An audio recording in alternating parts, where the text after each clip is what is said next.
অনাবৃত শরীরে রক্তাক্ত অবস্থায় ফ্লোরে পড়ে রয়েছে আদ্রি। শরীরের সুতোটি পর্যন্ত নেই, তবে ফর্সা শরীরে অসংখ্য আঁচড়ের দাগ স্পষ্ট ফুটে উঠেছে। কিছু স্থানে রক্ত জমাট বেঁধে শুকিয়ে গিয়ে কালচে বর্ণ ধারণ করেছে। অক্ষিদয়ের কাজল, ঠোঁটের লিপস্টিক এলোমেলো হয়ে আছে। লম্বা চুলগুলো অগোছালোভাবে ফ্লোরে গড়াগড়ি খাচ্ছে। মাত্র কয়েক ঘন্টার ব্যবধানে আদ্রির জীবনধারা পাল্টে গিয়েছে। ফুলের মতো পবিত্র ষোড়শী কন্যার শরীরে লেগে গিয়েছে কলঙ্কের চিহ্ন।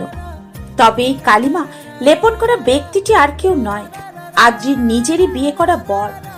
এই তো ঘণ্টাখানেক আগেই উৎস গ্রুপ অফ ইন্ডাস্ট্রিজ কর্ণধার জাহিদ তালুকদারের একমাত্র ছেলে উৎস তালুকদারের সাথে বিবাহ বন্ধনে আবদ্ধ হয়েছে আদ্রিকা, যে কিনা মেয়েদেরকে বাজারের পণ্য মনে করে, তাদেরকে পোশাকের মতো ব্যবহার করে ডাস্টবিনে ছুঁড়ে ফেলে দেয়। তার কাছে জীবন মানে রাতভর পার্টি, ড্রিঙ্কস, মাদকদ্রব্য আর নিত্য নতুন নারীতে মেতে থাকা। রোজ রাতে নারীর অগ্রাসী নখের আঁচড়ে ক্ষতবিক্ষত হবার মাঝেও যেন পৈশাচিক আনন্দ খুঁজে পায় সে। আদ্রি কখনোই ভাবেনি নিজের বোনকে বাঁচাতে গিয়ে তার নিজের জীবনেই উৎস নামক একটা কালো অধ্যায়ের সূচনা হবে। আদ্রির পুরো নাম আদ্রিকা খন্দকার। সজল খন্দকার আর শায়লা খন্দকারের বড় মেয়ে আদ্রিকা খন্দকার। আদ্রির 1 বছরের ছোট বোন আদিতা খন্দকার। সজল খন্দকার ভালোবেসে আদ্রিকাকে আদ্রি আর আদিতাকে আদি বলে ডাকেন। তিনি একটা কোম্পানিতে জব করেন, যা বেতন পান তাদের 4 সদস্যদের খুব ভালোভাবে দিন পার হয়ে যায়। সবই ঠিক ছিল, কিন্তু হুট করে কালবৈশাখী ঝড়ের মতো একটা দমকা হাওয়া এসে তাদের সাজানো গোছানো সংসারটা এলোমেলো করে দিয়ে গেল। আদিতার মধ্যে কিছু পরিবর্তন পরিলক্ষিত হয়। জ্বর ঠান্ডা লেগেই থাকে, ত্বকের পরিবর্তন দেখা যায়, পূর্বের তুলনায় খাওয়া দাওয়া কমে যায়, সব সময় ক্লান্ত বোধ করে, মলত্যাগের সাথে রক্তপাত হয়। দিন দিন আদিতার শরীরের অবনতি দেখায় সবাই বেশ ঘাবড়ে যায়। সজল খন্দকার আদিতাকে স্থানীয় সরকারি হসপিটালে নিয়ে যান। তারা আদিতাকে দেখে সামান্য জ্বর ঠান্ডার ওষুধ দেয়। ওষুধ খাওয়ার পর আদিতা একটু সুস্থ হলেও পুরোপুরি ঠিক হয় না। একটার পর একটা অসুখ লেগেই থাকে। শরীরে রক্ত শূন্যতা দেখা দেয়, অস্বাভাবিকভাবে ওজন কমতে শুরু করে। মেয়ের শরীরের এমন অবনতি দেখে স্থির থাকতে পারেন না সজল খন্দকার। তিনি আদিতাকে নিয়ে শহরের ডক্টরের কাছে যান, কিন্তু সেখানেও কোনো রোগ ধরা পড়ে না। তারা আদিতাকে ঢাকায় নিয়ে যাওয়ার পরামর্শ দেন। অবশেষে সজল খন্দকার আদিতাকে নিয়ে ঢাকায় আসেন। ঢাকায় এসে ডক্টর দেখানোর পর আদিতার বিভিন্ন ধরনের টেস্ট, পরীক্ষা নিরীক্ষা করানো হয়। রিপোর্ট থেকে ডক্টর বলেন, দেখুন মিস্টার সজল, আমিও এক সন্তানের মা। আমি জানি সন্তানের কষ্ট পিতামাতাকে ঠিক কতটা কষ্ট দেয়। সন্তানের ব্যাপারে খারাপ সংবাদ শোনার ধৈর্য পৃথিবীর কোনো পিতামাতারই নেই, কিন্তু আপনার ধৈর্য হারা হলে চলবে না। আপনার মেয়ে আদিতা ক্যান্সারে আক্রান্ত। কথাটা শোনা মাত্রই সজল খন্দকারের যেন পায়ের তলা থেকে মাটি সরে যায়। তার লোচনে আধার নেমে আসে, বুকের মধ্যে চাপা কষ্টে হাসফাস করতে থাকে। তার এই অবস্থা দেখে ডক্টর বলেন, চিন্তার কোনো কারণ নেই মিস্টার সজল। সঠিক সময়ে সঠিক চিকিৎসা পেলে আদিতা সুস্থ হয়ে উঠবে, কিন্তু তার জন্য অনেক টাকার প্রয়োজন। কত টাকা লাগবে স্যার? লাখখানিক। এই মুহূর্তে এত টাকা কোথায় পাবো স্যার? আমি ছোটোখাটো একটা কোম্পানিতে চাকরি করি। নিজের জমানো যে কটা টাকা ছিল সবটা মেয়েকে ডক্টর দেখানোর ওষুধপত্রের বিল পরিশোধ করতে গিয়ে শেষ হয়ে গিয়েছে। এখন স্যার সম্বল বলতে ভিটেটুকু আছে, মেয়ের ভালোর জন্য না হয় সেটুকু বিক্রি করে দিব। আমি আমার দিক থেকে সর্বোচ্চ চেষ্টা করব, তবু অন্যান্য খরচা তো আছে। আপনি একদম চিন্তা করবেন না স্যার, আমি যেভাবেই হোক টাকার জোগাড় করে ফেলবো। পিতা হয়ে সন্তানের লাশ কাঁধে বহন করার ক্ষমতা আমার নেই। বলেই লোচনের পানি মুছে চেম্বার থেকে বেরিয়ে আসে সজল খন্দকার। তার মস্তিষ্কে শুধু আদিতার কথাই ঘুরতে থাকে। এত অল্প বয়সে মেয়ের এমন কঠিন অসুখ মেনে নিতে পারেন না তিনি। তিনি এলোমেলো কদমে হাঁটতে হাঁটতে মেইন রোডে চলে আসেন। তিনি কিছু বুঝে ওঠার আগেই একটা ট্রাক এসে তাকে পিষে দিয়ে চলে যায়। মুহূর্তের মধ্যেই মৃত্যুর কোলে ঢলে পড়েন তিনি। তার মৃত্যুতে ভেঙে পড়ে আদ্রি সহ তার গোটা পরিবার। আদিতার ক্যান্সারে আক্রান্ত হওয়ার ব্যাপারটা তখনও কেউ জানত না। আদিতা ও পরিবারের এমন দুর্দশা দেখে নিজের ভেতরের যন্ত্রণা কষ্ট পুষে রাখে। চোখের সামনে বোনের এমন দৃশ্য সহ্য করতে পারে না আদ্রি। আদ্রি বাড়ি বাড়ি গিয়ে টিউশনি করাতে শুরু করে। শায়লা বেগম টুকিটাকি সেলাইয়ের কাজ জানতেন, কিন্তু কোনো সেলাই মেশিন ছিল না। আদ্রি ছোট থাকাকালীন তিনি সুই সুতো দিয়ে নিজ হস্তে সেলাই করে আদ্রিকে জামা বানিয়ে দিতেন। তিনি অনেক ভেবে চিনতে একটা সেলাই মেশিন ক্রয় করার সিদ্ধান্ত নেন, কিন্তু সেলাই মেশিন ক্রয় করার মতো পর্যাপ্ত অর্থ তার কাছে ছিল না। উপায়ন্তর না পেয়ে তিনি তার কর্ণে থাকা ছোট্ট সোনার দুলজোড়া বিক্রি করার সিদ্ধান্ত নেন। তিনি যখন প্রথমবার কন্যা সন্তানের জন্ম দেন, তখন সজল খুশি হয়ে তাকেই দুলজোড়া বানিয়ে দিয়েছিলেন। শেষ পর্যন্ত তিনি দুলজোড়া বিক্রি করে একটা সেলাই মেশিন কিনে দর্জির কাজ শুরু করেন। তার হাতের কাজ খুবই ভালো। পাড়ার ছোট বাচ্চা থেকে শুরু করে মহিলারা সবাই তার থেকে কাপড় বানাতে শুরু করে। কিন্তু তাদের দুজনের টাকা দিয়ে সংসার চললেও আদিতার ওষুধপত্রের যোগান দেওয়া সম্ভব ছিল না। এর মধ্যেই আবার আদিতা অনেক অসুস্থ হয়ে পড়ে। অস্বাভাবিকভাবে রক্তক্ষরণ হয়, মাথার চুল পড়তে শুরু করে, চোখের নিচে কালি পড়ে যায়। আদিতা শুকাতে শুকাতে কালো হয়ে যায়। আদ্রি কি করবে, কার কাছে সাহায্য চাইবে, কিছুই বুঝতে পারে না। টিউশনির টাকা দিয়ে আদ্রির পোষায় না। ষোড়শী আদ্রি কোনো উপায় না পেয়ে চাকরি খুঁজতে শুরু করে, আর ভাগ্যক্রমে চাকরি পেয়েও যায়। কিন্তু ব্যাপারটা নিয়ে খটকা লাগে শায়লা খন্দকারে। হাজার হোক মা তো, মায়ের মন সবসময় সন্তানের জন্য বিচলিত হয়ে থাকে। আদ্রি বাড়ি ফিরে শায়লা খন্দকারকে চাকরি পাবার কথা বললে তার মুখ ভারী হয়ে ওঠে। যা দেখে আদ্রি তার কোলে মাথা রেখে বলল, আমি চাকরি পেয়েছি শুনে আপনি খুশি হননি আম্মা? আমি চাকরি পেয়ে গিয়েছি, এখন আর আপনাকে কোমর ব্যথা নিয়ে মেশিনের কাজ করতে হবে না। আমি বেতনের টাকা জমিয়ে বোনের চিকিৎসা করাবো, আপনি দেখবেন বোন সুস্থ হয়ে যাবে। আমার চিন্তাটা অন্য জায়গায় রে মা। তোর মাত্র 16 বছর বয়স, বেশি পড়াশোনা জানিস না, আর না কোনো কাজের অভিজ্ঞতা। তোকে কে চাকরি দিল রে মা? আর কিসেরই বা চাকরি দিল? চারিদিকে চিল শকুন বসবাস করে রে মা, শিকারীর খোঁজে জাল বিছিয়ে বসে থাকে। আমার বড্ড চিন্তা হচ্ছে রে মা। তোর চাকরি করা লাগবে না, আল্লাহ ঠিকই কোনো না কোনো ব্যবস্থা করে দিবেন। আপনি অযথাই চিন্তা করছেন আম্মা, আমার কিছু হবে না। অনেক কষ্টে অনেকদিন ঘুরে ঘুরে আমি চাকরিটা জোগাড় করতে পেরেছি। চাকরিটা না পেলে বোনের চিকিৎসা করতে পারবো না। বোন দিন দিন মৃত্যুর মুখে ঢলে পড়ছে। বাবা তো আমাদেরকে এতিম করে দিয়ে চলে গেল। এখন যদি বোনেরও কিছু হয়ে যায় আমরা কে নিয়ে বাঁচবো বলেন তো আম্মা? আমার মনটা কেমন যেন কু ডাকছে, মনে হচ্ছে তোর সাথে খারাপ কিছু হতে চলেছে। প্রত্যুত্তরে আদ্রি কিছু না বলে চুপচাপ নিজের রুমে চলে যায়। আদিতা বিছানায় চোখ বন্ধ করে শুয়েছিল। আদ্রির উপস্থিতি টের পেয়ে আদিতা নয়ন মেলে আদ্রির হস্ত ধরে বলল,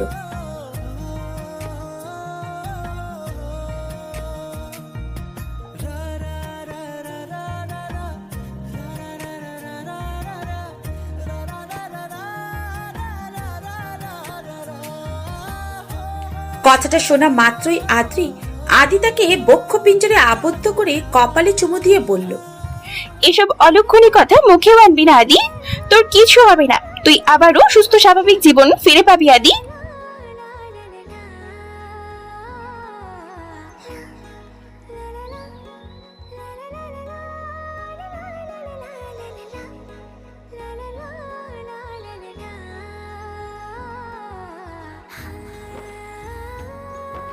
তুই না আমার লক্ষ্মী বোন, এমনটা বলে না শোনা, আমার কষ্ট হয়তো।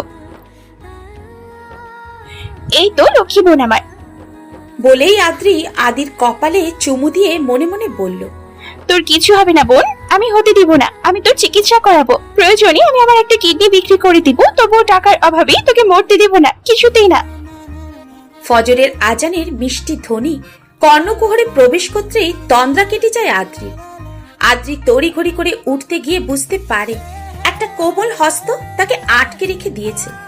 আদ্রি মুচকি হেসে সন্তর্পণে আদির হস্ত সরিয়ে দিয়ে আদির কপালে চুমু খেয়ে কলপারে চলে আসে। সেখান থেকে অজু করে নামাজ শেষ করে কিছুক্ষণ কোরআন তেলাওয়াত করে বোনের অসুস্থতার জন্য আল্লাহর দরবারে দুই হস্ত তুলে কান্নাকাটি করে। তার কান্নার আওয়াজ শুনে ঘুম ভেঙে যায় আদির। আদি জাগ্রত হয়েছে টের পেয়ে আদ্রি মনোজাত শেষ করে বাইরে চলে যায়। ততক্ষণে শায়লা খন্দকার নামাজ শেষ করে ঘরদোর ঝাড়ু দেওয়ার কার্যে লিপ্ত হয়ে পড়েছেন। তাকে ঝাড়ু দিতে দেখে আদ্রি হন্তদন্ত হয়ে ছুটে এসে তার হস্ত থেকে ছো মেরে ঝাড়ু নিয়ে বলল, আপনাকে কতবার করে বলেছি আপনি কোমরে ব্যথা নিয়ে ঝাড়ু দিবেন না, শোনেন না তো আমার কথা। আমি উঠুন ঝাড়ু দিয়ে দিচ্ছি, আপনি বরং একটু জিরিয়ে নিন আম্মা। জিরিয়ে নিলে হবে? বলতো, আজ তোর চাকরির প্রথম দিন, আজ তোকে একটু ভালো মন্দ রেঁধে না খাওয়ালে হয়? বলতো, মানুষটা বেঁচে থাকতে মুরগি রান্না করেছিলাম, আজ কটা মাস হয়ে গেল একটু পোস্ত রান্না করে আমার মেয়েদের সামনে দিতে পারি না। আমি সত্যি এক হতভাগা মা। গোশত খেতে পারি না, এতে আমার কোনো আফসোস নেই আম্মা। আপনার হাতে আলু ভর্তা আমার কাছে অমৃত লাগে আম্মা। আমি তো মা, সবটা বুঝার ক্ষমতা আমার আছে। যাই হোক, কথা বাড়িয়ে লাভ নেই, তোর আবার অফিসের সময় হয়ে যাবে। আমি বরং চাল ধুয়ে চুলায় ভাত বসিয়ে দিই। আমি কি আপনাকে রান্নার কাজে সাহায্য করবো আম্মা? না, আমি একাই পারবো, তুই বরং প্লেটগুলো ধুয়ে গোসল করে চুল শুকিয়ে নে। ঠিক আছে আম্মা। বলেই আদ্রি উঠোন ঝাড়ু দিয়ে প্লেটগুলো পরিষ্কার করে আদিকে ফ্রেশ করে নিজেও গোসল করে একটা ছাই রঙের তাঁতের থ্রি পিস পরে নেয়। ততক্ষণে শায়লা খন্দকারের রান্না শেষ হয়ে গিয়েছে। তিনি আদ্রিকে নিজ হস্তে খাইয়ে দেন। আদ্রিও মায়ের হাতে তৃপ্তি সহকারে খেয়ে কাজের উদ্দেশ্যে বেরিয়ে পড়ে। আদ্রিকে যে ঠিকানা দেওয়া হয়েছিল আদ্রি সেখানে চলে আসে, কিন্তু এখানে আসার পর আতঙ্কে কেঁপে ওঠে তার জীর্ণ শীর্ণ বুক। জায়গাটা জনমানব শূন্য হয়ে আছে। মনে হচ্ছে যেন কয়েক বছর ধরে জায়গাটা পরিত্যক্ত অবস্থায় পড়ে রয়েছে। কেমন একটা ভুতুরে ভুতুরে লাগে আদ্রির কাছে। আদ্রি 2 কদম পিছিয়ে গিয়ে বলল, আমি কি ভুল ঠিকানায় এসে পড়েছি? ভুল তো হবার কথা নয়। আদ্রি তড়িৎ গতিতে ব্যাগ হাতড়ে একটা কাগজ বের করে দেখে বলল, ঠিকানা তো ঠিকই আছে, তবে এই জায়গাটা হরর সিনেমা করার জন্য বেস্ট একটা জায়গা। এমন ভুতুরে জায়গায় কিসের কাজ দিবে আমাকে?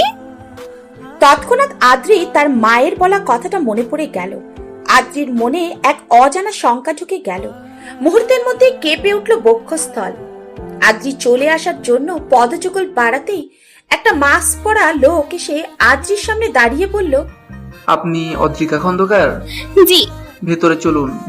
এই জায়গাটা এমন কেন? এমন নির্জুল ভুতুরে জায়গায় কিসের কাজ দিবে আমাকে? ভেতরে গেলেই বুঝতে পারবেন। আদ্রি তোতলাতে তোতলাতে বলল। আদ্রি একবার ভাবলো সে ভেতরে যাবে না, কিন্তু পরক্ষণেই আদির রোগাকান্ত জীর্ণশীর্ণ বদনখানি তার অক্ষিতার সামনে দৃশ্যমান হলো। আদ্রি গুটি গুটি চরণে সামনে অগ্রসর হতে লাগলো। অজানা শঙ্কায় কপাল বেয়ে ঘাম গড়িয়ে পড়ল অবাধে।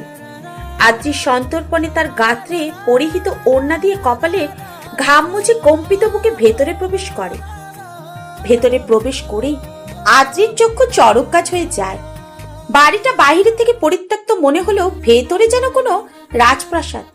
আদ্রি কক্ষটা পরিদর্শন করে দন্ত দ্বারা নখ কামড়ে বলল, আমি তো ভেবেছিলাম আমাকে কোনো অফিসিয়াল কাজ দিবে, কিন্তু এটা তো কোনো অফিস নয়, একটা বাড়ি। বাড়িতে ঝিয়ের কাজ ছাড়া আর কি কাজই বা থাকতে পারে? তার মানে কি আমাকে এখন ঝিয়ের কাজ করতে হবে? ঝিয়ের কাজ করতে হলে হোক, প্রয়োজনে আমি ঝিয়ের কাজই করব। বলেই আদ্রি ভেতরে গিয়ে এক কর্নারে কেদারার উপর চুপচাপ বসে থাকে। মিনিট কয়েক অতিবাহিত হবার পর অকস্মাৎ আদ্রির পেট মোচড় দিয়ে উঠল। আদ্রি তৎক্ষণাৎ ওয়াশরুমে যাওয়ার জন্য উদ্যত হয়, কিন্তু ওয়াশরুম খুঁজে না পেয়ে পূর্বের স্থানে ফেরার জন্য অগ্রসর হতেই তার কর্ণগহ্বরে মেয়েদের ফিসফিস আওয়াজ প্রবেশ করে।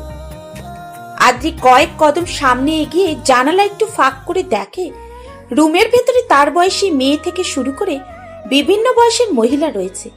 কেমন অর্ধনগ্ন অবস্থায় রয়েছে সবাই। কিসব অশ্লীল কথাবার্তা বলছে একে অপরের সহিত। আদ্রি সব দেখার বা শোনার ধৈর্য হলো না। ঘৃণায় গা গুলিয়ে বমি আসতে লাগলো।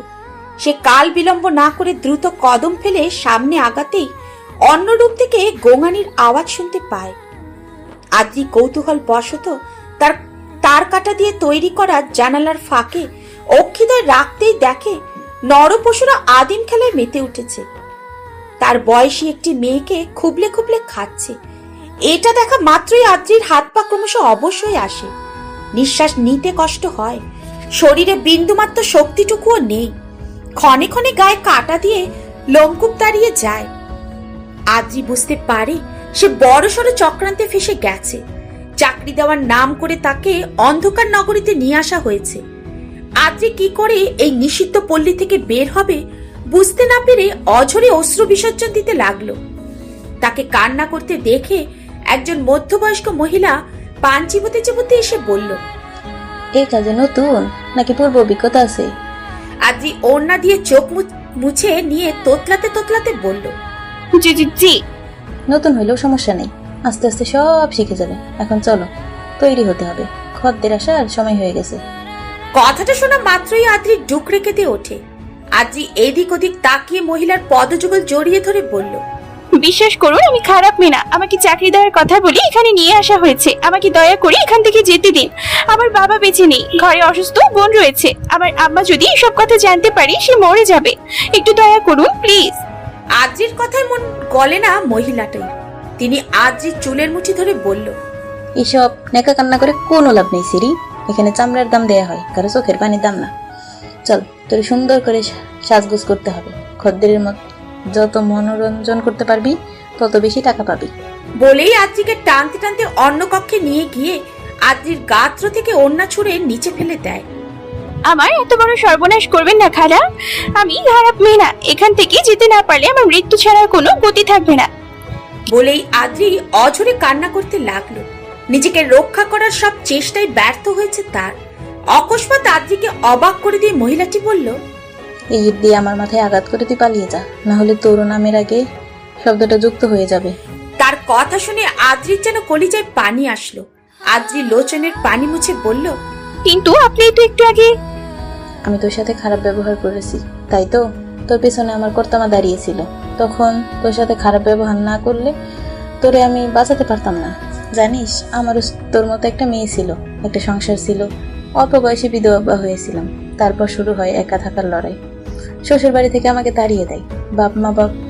বাপ মা বাপের বিটা কিছুই ছিল না। উপায় না পেয়ে মেয়েকে নিয়ে রাস্তায় রাস্তায় ঘুরে বেড়াইছি। তার মধ্যে আবার মেয়েটার অসুখ হয়। সবার দাঁড়ে দাঁড়ে ঘুরেছি একটা কাজের জন্য, কিন্তু কেউ একটা কাজ দেয় নাই। উল্টো নিজের বিছানায় ডেকেছে। টাকার অভাবে আমার মেয়েটা মারা যায়। আমার আর হারানোর কিছুই থাকে না। পেটের দায়ে বাধ্য হয়ে এই পথে চলে আসি। আজ যদি আমার মেয়েটা বেঁচে থাকতো তাইলে এতদিনে নিশ্চয়ই তোর বয়সী হয়ে যাইত। আমার মেয়েটা কে তো আর বাঁচাইতে পারি নাই। আজ যদি তোর এই পাপাচার থেকে বাঁচাইতে পারি তাহলে আমার মেয়েটার আত্মা শান্তি পাবে। তুই আর দেরি করিস না মা, এখন সবাই খদ্দেরের অপেক্ষায় আছে। তুই তাড়াতাড়ি আমার মাথায় আঘাত করে অন্য রাস্তা দিয়ে পালিয়ে যা, যাতে আমি বলতে পারি তুই আমার আঘাত করে পালিয়ে গেছিস। আপনার অনেক দয়া। আমি সারা জীবন আপনার কাছে চিরকৃতজ্ঞ থাকবো। তুই আর কথা বাড়াস না মা, জলদি চলে যা। আদ্রি মহিলার কথা মতো ইট দিয়ে তার মাথায় আঘাত করতে যায়, কিন্তু পারে না। তার হস্ত কম্পিত হয় অনবরত। আদ্রির হাত কাঁপতে দেখে তিনি নিজেই নিজের মাথায় আঘাত করে। মুহূর্তের মধ্যে গলগল করে তাজা রক্ত বেরিয়ে আসে। আদ্রি তৎক্ষণাৎ পেছনের দরজা দিয়ে বেরিয়ে পড়ে। আদ্রি যাওয়ার মিনিট 10 পর মহিলা চিৎকার করে ওঠে। তার চিৎকার শুনে সবাই দৌড়ে তার রুমে যায়। তার এমন অবস্থা কি করে হলো জিজ্ঞাসা করতেই তিনি বলেন মেয়েটা তাকে আঘাত করে পালিয়ে গেছে। তার কথা শুনে ক্ষিপ্ত হয়ে ওঠে কর্তামা। তিনি মহিলাটির চুলের মুঠি ধরে অকথ্য ভাষায় গালাগালি করে বলল, এক রক্তি মেয়েকে আটকে রাখতে পারলি না মা? মেয়েটার জন্য কত টাকা হাতছাড়া হয়ে গেল জানিস? এখন খদ্দের এলে কি জবাব দিব আমি? তোর জন্য যখন মেয়েটা হাত ফসকে বেরিয়ে গেল তখন তোকেই সবটা উসুল করতে হবে। আজকের রাত শুধু তোর একার। কর্তামায়ের কথা শুনে তিনি মনে মনে বলল, আমার যা হয় হয়ে যাক, জীবনে তো কোনো ভালো কাজ করতে পারিনি। আজ একটা ভালো কাজ করার অপরাধে যদি আমার মরণ হয় তাও আমার শান্তি। ধরনীর বুকে প্রায় আধার নেমে এসেছে। জাহিদ তালুকদার জরুরি মিটিং শেষ করে বাসায় ফিরছিলেন। পথিমধ্যেই তার মনে হলো ড্রাইভার গাড়ি অন্য রাস্তা দিয়ে এনেছে। তিনি কিছুটা কর্কশ কণ্ঠে ড্রাইভারকে বলল, মফিজ, তুই কি আজকে নেশা টেশা করেছিস নাকি? গাড়ি কোন রাস্তায় নিয়ে যাচ্ছিস? মনে হচ্ছে গ্রামে চলে এসেছি আমরা। তুই কি আমার সাথে ইয়ার্কি করছিস নাকি? তুই জানিস তোর এই বেয়াদবির জন্য তোকে চাকরি থেকে বিদায় করে দিতে পারি আমি। ড্রাইভার তৎক্ষণাৎ গম্ভীর কণ্ঠে বলে উঠলেন, আপনি বেঁচে থাকলে তবেই তো আমাকে চাকরি থেকে বের করবেন। আগে নিজে বাঁচুন, তারপর না হয় আমাকে নিয়ে ভাববেন। ড্রাইভারের আসনে বসা ব্যক্তিকে দেখে চমকে উঠলেন জাহিদ তালুকদার। ড্রাইভারের আসনে বসা ব্যক্তি মাহফিজ নয়, বরং অন্য কেউ। জাহিদ তালুকদার কিছু বলতে যাবে, তার আগেই গাড়ি থেমে যায়, আর সাথে সাথেই 3-4 জন গুন্ডা কোথা থেকে হাজির হয়। জাহিদ তালুকদারকে কিছু বুঝে ওঠার আগেই তার উপর আক্রমণ করে। তার টাকা পয়সা, জরুরি ফাইল সবকিছুই ছিনিয়ে নিয়ে তাকে রক্তাক্ত অবস্থায় মাটিতে ফেলে চলে যায়। আদ্রি হেঁটে হেঁটে বাড়ি ফিরছিল। তখনকার ঘটনা মনে পড়লেই এখনো গায়ে কাটা দিয়ে উঠছে তার। শঙ্কায় বুক কেঁপে উঠছিল। আদ্রি দ্রুত কদমে পা ফেলে রাত হবার আগেই বাড়ি ফিরতে চাইছে। ইতিমধ্যেই মাগরিবের আজান হয়ে গেছে। আজানের ধ্বনি কর্ণপাত হতেই আদ্রি আরো দ্রুত পা চালিয়ে নদীর ধারের রাস্তার মোড় নেয়। এই রাস্তায় জরুরি প্রয়োজন ছাড়া কেউই আসে না। এই রাস্তাটাকে শর্টকাট রাস্তা বলা চলে। আদ্রি নদীর ধারে আসতেই রক্তাক্ত অবস্থায় একজন পুরুষকে মাটিতে পড়ে থাকতে দেখে। আদ্রি তৎক্ষণাৎ ভদ্রলোকের কাছে গিয়ে পালস চেক করে দেখে তিনি জীবিত আছেন। আদ্রি কি করবে বুঝতে না পেরে নদী থেকে পানি এনে লোকটার মুখশ্রীতে পানির ছাপটা দেয়। কিছুক্ষণ পর লোকটা চোখ তুলে তাকিয়ে আদ্রিকে কিছু একটা বলার চেষ্টা করে, কিন্তু আদ্রি তার কথা বুঝতে না পেরে বলল, আপনার এই অবস্থা হলো কি করে? অনেক রক্ত ঝরছে আপনার অতি দ্রুত চিকিৎসার প্রয়োজন। এই সামনেই আমাদের বাড়ি, আপনি একটু কষ্ট করে হেঁটে আমাদের বাড়িতে চলুন। আদ্রি লোকটার থেকে কোনো রেসপন্স না পেয়ে সামনের বাড়িতে যায় সাহায্যের জন্য, কিন্তু তাদের বাড়িতে গিয়ে বুঝতে পারে বাড়িতে কোনো লোকজন নেই, শুধু একটা ভ্যান পড়ে রয়েছে। আদ্রি ভ্যান নিয়ে এসে অনেক কষ্টে লোকটাকে ভ্যানে তুলে ভ্যান ঠেলে নিজেদের বাড়িতে নিয়ে আসে। আদ্রিকে বাড়িতে ফিরতে দেখে দৌড়ে আসেন শায়লা খন্দকার। মেয়েকে বুকে জড়িয়ে নিয়ে বলল, তোর কোনো বিপদ হয়নি তো মা? আজ সারাটা দিন আমার বুকের ভেতর তোলপাড় হয়ে গেছে। বারবার মনে হচ্ছিল আমার আদ্রির কোনো বিপদ হয়েছে। আমার মেয়েটা ভালো নেই। তোর মুখটা এমন শুকিয়ে গেছে কেন রে মা? কি হয়েছে তোর? তুই ঠিক আছিস তো? আদ্রি সব ঘটনা খুলে বলতে গিয়েও থেমে গেল। মনে মনে বলল, আমি কি করতে যাচ্ছিলাম? আম্মা এসব কথা শুনলে অনেক কষ্ট পাবে। আমাকে কিছুতেই এসব বলা যাবে না। আদ্রির থেকে রেসপন্স না পেয়ে শায়লা খন্দকার কিছু বলতে যাবে, তার আগেই তার ধ্যান পড়ে ভ্যানে পড়ে থাকা লোকটার দিকে। তিনি বিচলিত কণ্ঠে বলে উঠল, এই লোকটা কে আদ্রি? তুই কাকে নিয়ে এসেছিস? আমি চিনি না মা, নদীর ধারে পড়েছিল, তাই আমি রতন কাকার বাড়ি থেকে ভ্যান নিয়ে তাকে আমাদের বাড়িতে নিয়ে এসেছি। আমি কি ভুল করেছি আম্মা? বাবা সব সময় বলতো আমরা যদি কোনো বিপদগ্রস্ত মানুষকে সাহায্য করি তাহলে স্বয়ং আল্লাহ তাআলা আমাদেরকে সাহায্য করেন। তুই কোনো ভুল করিসনি মা। আমি এক্ষুনি ডাক্তার ডেকে নিয়ে আসছি। 2 দিন পর পরিপূর্ণ সুস্থ হয়ে ওঠে জাহিদ তালুকদার। তিনি এই 2 দিন আদ্রিদের বাড়ি থেকেছেন। আদ্রি কিছুতেই তাকে যেতে দেয়নি। জাহিদ তালুকদার সবার আন্তরিকতা থেকে মুগ্ধ হয়েছেন। আজকে তিনি বাড়ি ফিরবেন। এই জন্য শায়লা খন্দকার নিজের পালের একটা মোড়ো জবাই করে টুকরো টুকরো করে কেটে রাখা নারকেল দিয়ে রান্না করেছেন, সাথে একটা মাছের তরকারি আর সবজি। গত 2 দিন তার সামনে ভালো কোনো খাবার দিতে পারেননি। নিজেরা যা খেয়েছে তাকে সেই খাবারই দিয়েছে। তবুও এতেই সন্তুষ্ট জাহিদ তালুকদার। আদ্রি মাটিতে খেজুরের পাটি বিছিয়ে জাহিদ তালুকদারকে খেতে দিয়েছেন। সেখানে শায়লাও উপস্থিত ছিল। এক পর্যায়ে জাহিদ তালুকদার বলল, আপনার কাছে আমি একটা জিনিস ভিক্ষা চাইবো আপা, দিবেন আপনি? এভাবে বলছেন কেন ভাইজান? বলুন না কি চান আপনি? আদ্রিমাকে আমি আমার একমাত্র ছেলে উচ্চ তালুকদারের বউ করতে চাই। আপনাদের আর এই গ্রামে থাকতে হবে না। আমি শহরে আপনাদের একটা ফ্ল্যাট দিব। আদিতা মায়ের সম্পূর্ণ চিকিৎসা খরচ আমি বহন করব।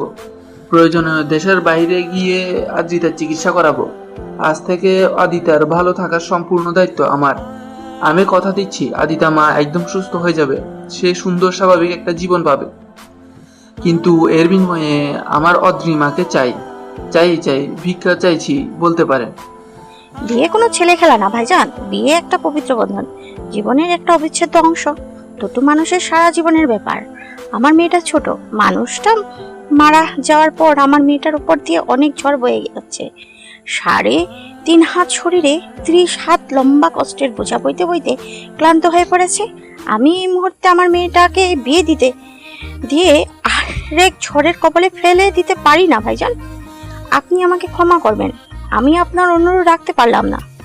অদ্রি আমার মেয়ের মতো, আমি তালুকদার ভিলার আদ্রির কোনো অসম্মান হতে দিব না। আমি এই মুহূর্তে অদ্রির বিয়ে নিয়ে ভাবছি না ভাইজান, এই জন্য আমি আন্তরিকভাবে দুঃখিত। আদ্রি বোনকে তার নিজের প্রাণের চেয়েও বেশি ভালোবাসে, তাই তো বোনের ভবিষ্যতের কথা বিবেচনা করে চেনা না জানা না অপরিচিত একটি ছেলের সাথে বিবাহ বন্ধনে আবদ্ধ হতেও দুইবার ভাবে না আদ্রি। শায়লা খন্দকার বিয়েতে রাজি না থাকলেও মা আর বোন সুখে থাকবে ভেবে ষোড়শী আদ্রি বিয়েতে রাজি হয়ে যায়। খুব সাদামাটা ভাবেই আদ্রির বিয়ে সম্পূর্ণ হয়। তার বিয়েতে 1 পয়সাও খরচা হয় না শায়লা খন্দকারের। শুধু তাই না, জাহিদ তালুকদারের কথা অনুযায়ী বিয়ের আগেই তাদেরকে শহরে ফ্ল্যাট কিনে দেওয়া হয়। আদি তার বড় হসপিটালে চিকিৎসা শুরু হয়। পূর্বের তুলনায় আদি একটু সুস্থ হয়ে ওঠে। মা বোনের এতটুকু সুখ দেখে আদ্রি নিজেরও সুখ সুখ অনুভব হয়, কিন্তু সেই সুখ বেশি সময় স্থায়ী হয় না। আদ্রির বিদায় বেলা ঘনিয়ে আসে। মেয়েকে বিদায় দিতে গিয়ে কলিজা ছিঁড়ে যায় শায়লা খন্দকারের। ডুকরে কেঁদে ওঠেন তিনি। তাকে এটা ওটা বলে সান্ত্বনা দেয় জাহিদ তালুকদার। আদ্রির ভালো থাকার দায়িত্ব নেন। এক পর্যায়ে আদ্রিকে তালুকদার ভিলায় নিয়ে আসা হয়। আদ্রির গাড়ি থেকে নেমে চক্ষু চরকগাছ হয়ে যায়। সে ভাবতেই পারেনি এত বড় বাড়িতে তার বিয়ে হয়েছে। বিরাট বড় বাড়ি, যেন কোনো রাজমহল। আসবাবপত্রে আভিজাত্যের ছোঁয়া লেগে রয়েছে। আদ্রির বরণ কার্য সমাপ্ত হলে আদ্রির ননদ উপমা আদ্রিকে নিয়ে উৎসের ঘরে বসিয়ে দিয়ে যায়। আদ্রি দুরু দুরু বুকে আপাদমস্তক ঘোমটা টেনে বিছানায় বসে থাকে। তরতাজা ফুলের গন্ধে চারিদিকে মোমো করছে। আদ্রি ঘোমটার আড়াল থেকে একবার পুরো কক্ষে চোখ বুলিয়ে নেয়। কক্ষে সব দামি দামি আসবাবপত্র দ্বারা পরিপূর্ণ হয়ে রয়েছে, তবুও কক্ষটা ফাঁকা ফাঁকা লাগে আদ্রির কাছে। আদ্রির 2 নয়ন শুধু একটা মানুষকেই খুঁজে চলেছে, যার সহিত সে কিছুক্ষণ আগে বিবাহ নামক পবিত্র বন্ধনে আবদ্ধ হয়েছে। আদ্রির এখনো সৌভাগ্য হয়নি স্বামী নামক সেই মানুষটার মুখ দর্শন করার। বিয়ের আসরে কবুল বলার সময় শুধুমাত্র মানুষটার কণ্ঠস্বর শুনেছে সে। তারপর থেকেই মানুষটা লাপাত্তা হয়ে গিয়েছে। যেখানে মেয়েরা স্বামীর হাত ধরে শ্বশুরবাড়ি প্রবেশ করে, সেখানে আদ্রি তার ননদ উপমার হাত ধরে শ্বশুরবাড়ি প্রবেশ করেছে। যদিও এটা নিয়ে কোনো আক্ষেপ নেই আদ্রির মনে। আদ্রি উৎসের জন্য অপেক্ষা করতে করতে ঘুমের রাজ্যে পাড়ি জমায়। মধ্য রজনীতে অকস্মাৎ দ্বার খোলার খট আওয়াজে তন্দ্রাঘোর কাটে আদ্রি। আদ্রি তড়িৎ গতিতে বিছানা ছেড়ে উঠে দরজার দিকে তাকিয়ে দেখে প্রায় 6 ফিট উচ্চতার লম্বা সুঠাম দেহের অধিকারী একজন পুরুষ রুমে প্রবেশ করেছে। ফর্সা মুখশ্রী, সরু নাক, মুখ ভর্তি খোঁচা খোঁচা চাপ দাড়িতে ভয়ঙ্কর রকমের সুন্দর লাগছে মানুষটাকে। শার্টের ওপরের 4টে বোতাম খুলে রাখার দরুন ফর্সা লোমশ বুকের দিকে নজর পড়ে আদ্রি। তাতেই যেন আদ্রির শরীরে শিহরণ বয়ে যায়, কম্পিত হয় বক্ষস্থল। ঠান্ডায় হিম শীতল হয়ে ওঠে সর্বাঙ্গ। লজ্জায় নুয়ে পড়ে আদ্রি, কিন্তু মানুষটার হস্তের দিকে নজর পড়তেই আদ্রির বুক ধুপ করে ওঠে। লোচন বেয়ে পানি গড়িয়ে পড়ে। মুহূর্তের মধ্যেই মুখশ্রীতে আধার নেমে আসে। তার বর নামক মানুষটার হস্তে মদের বোতল।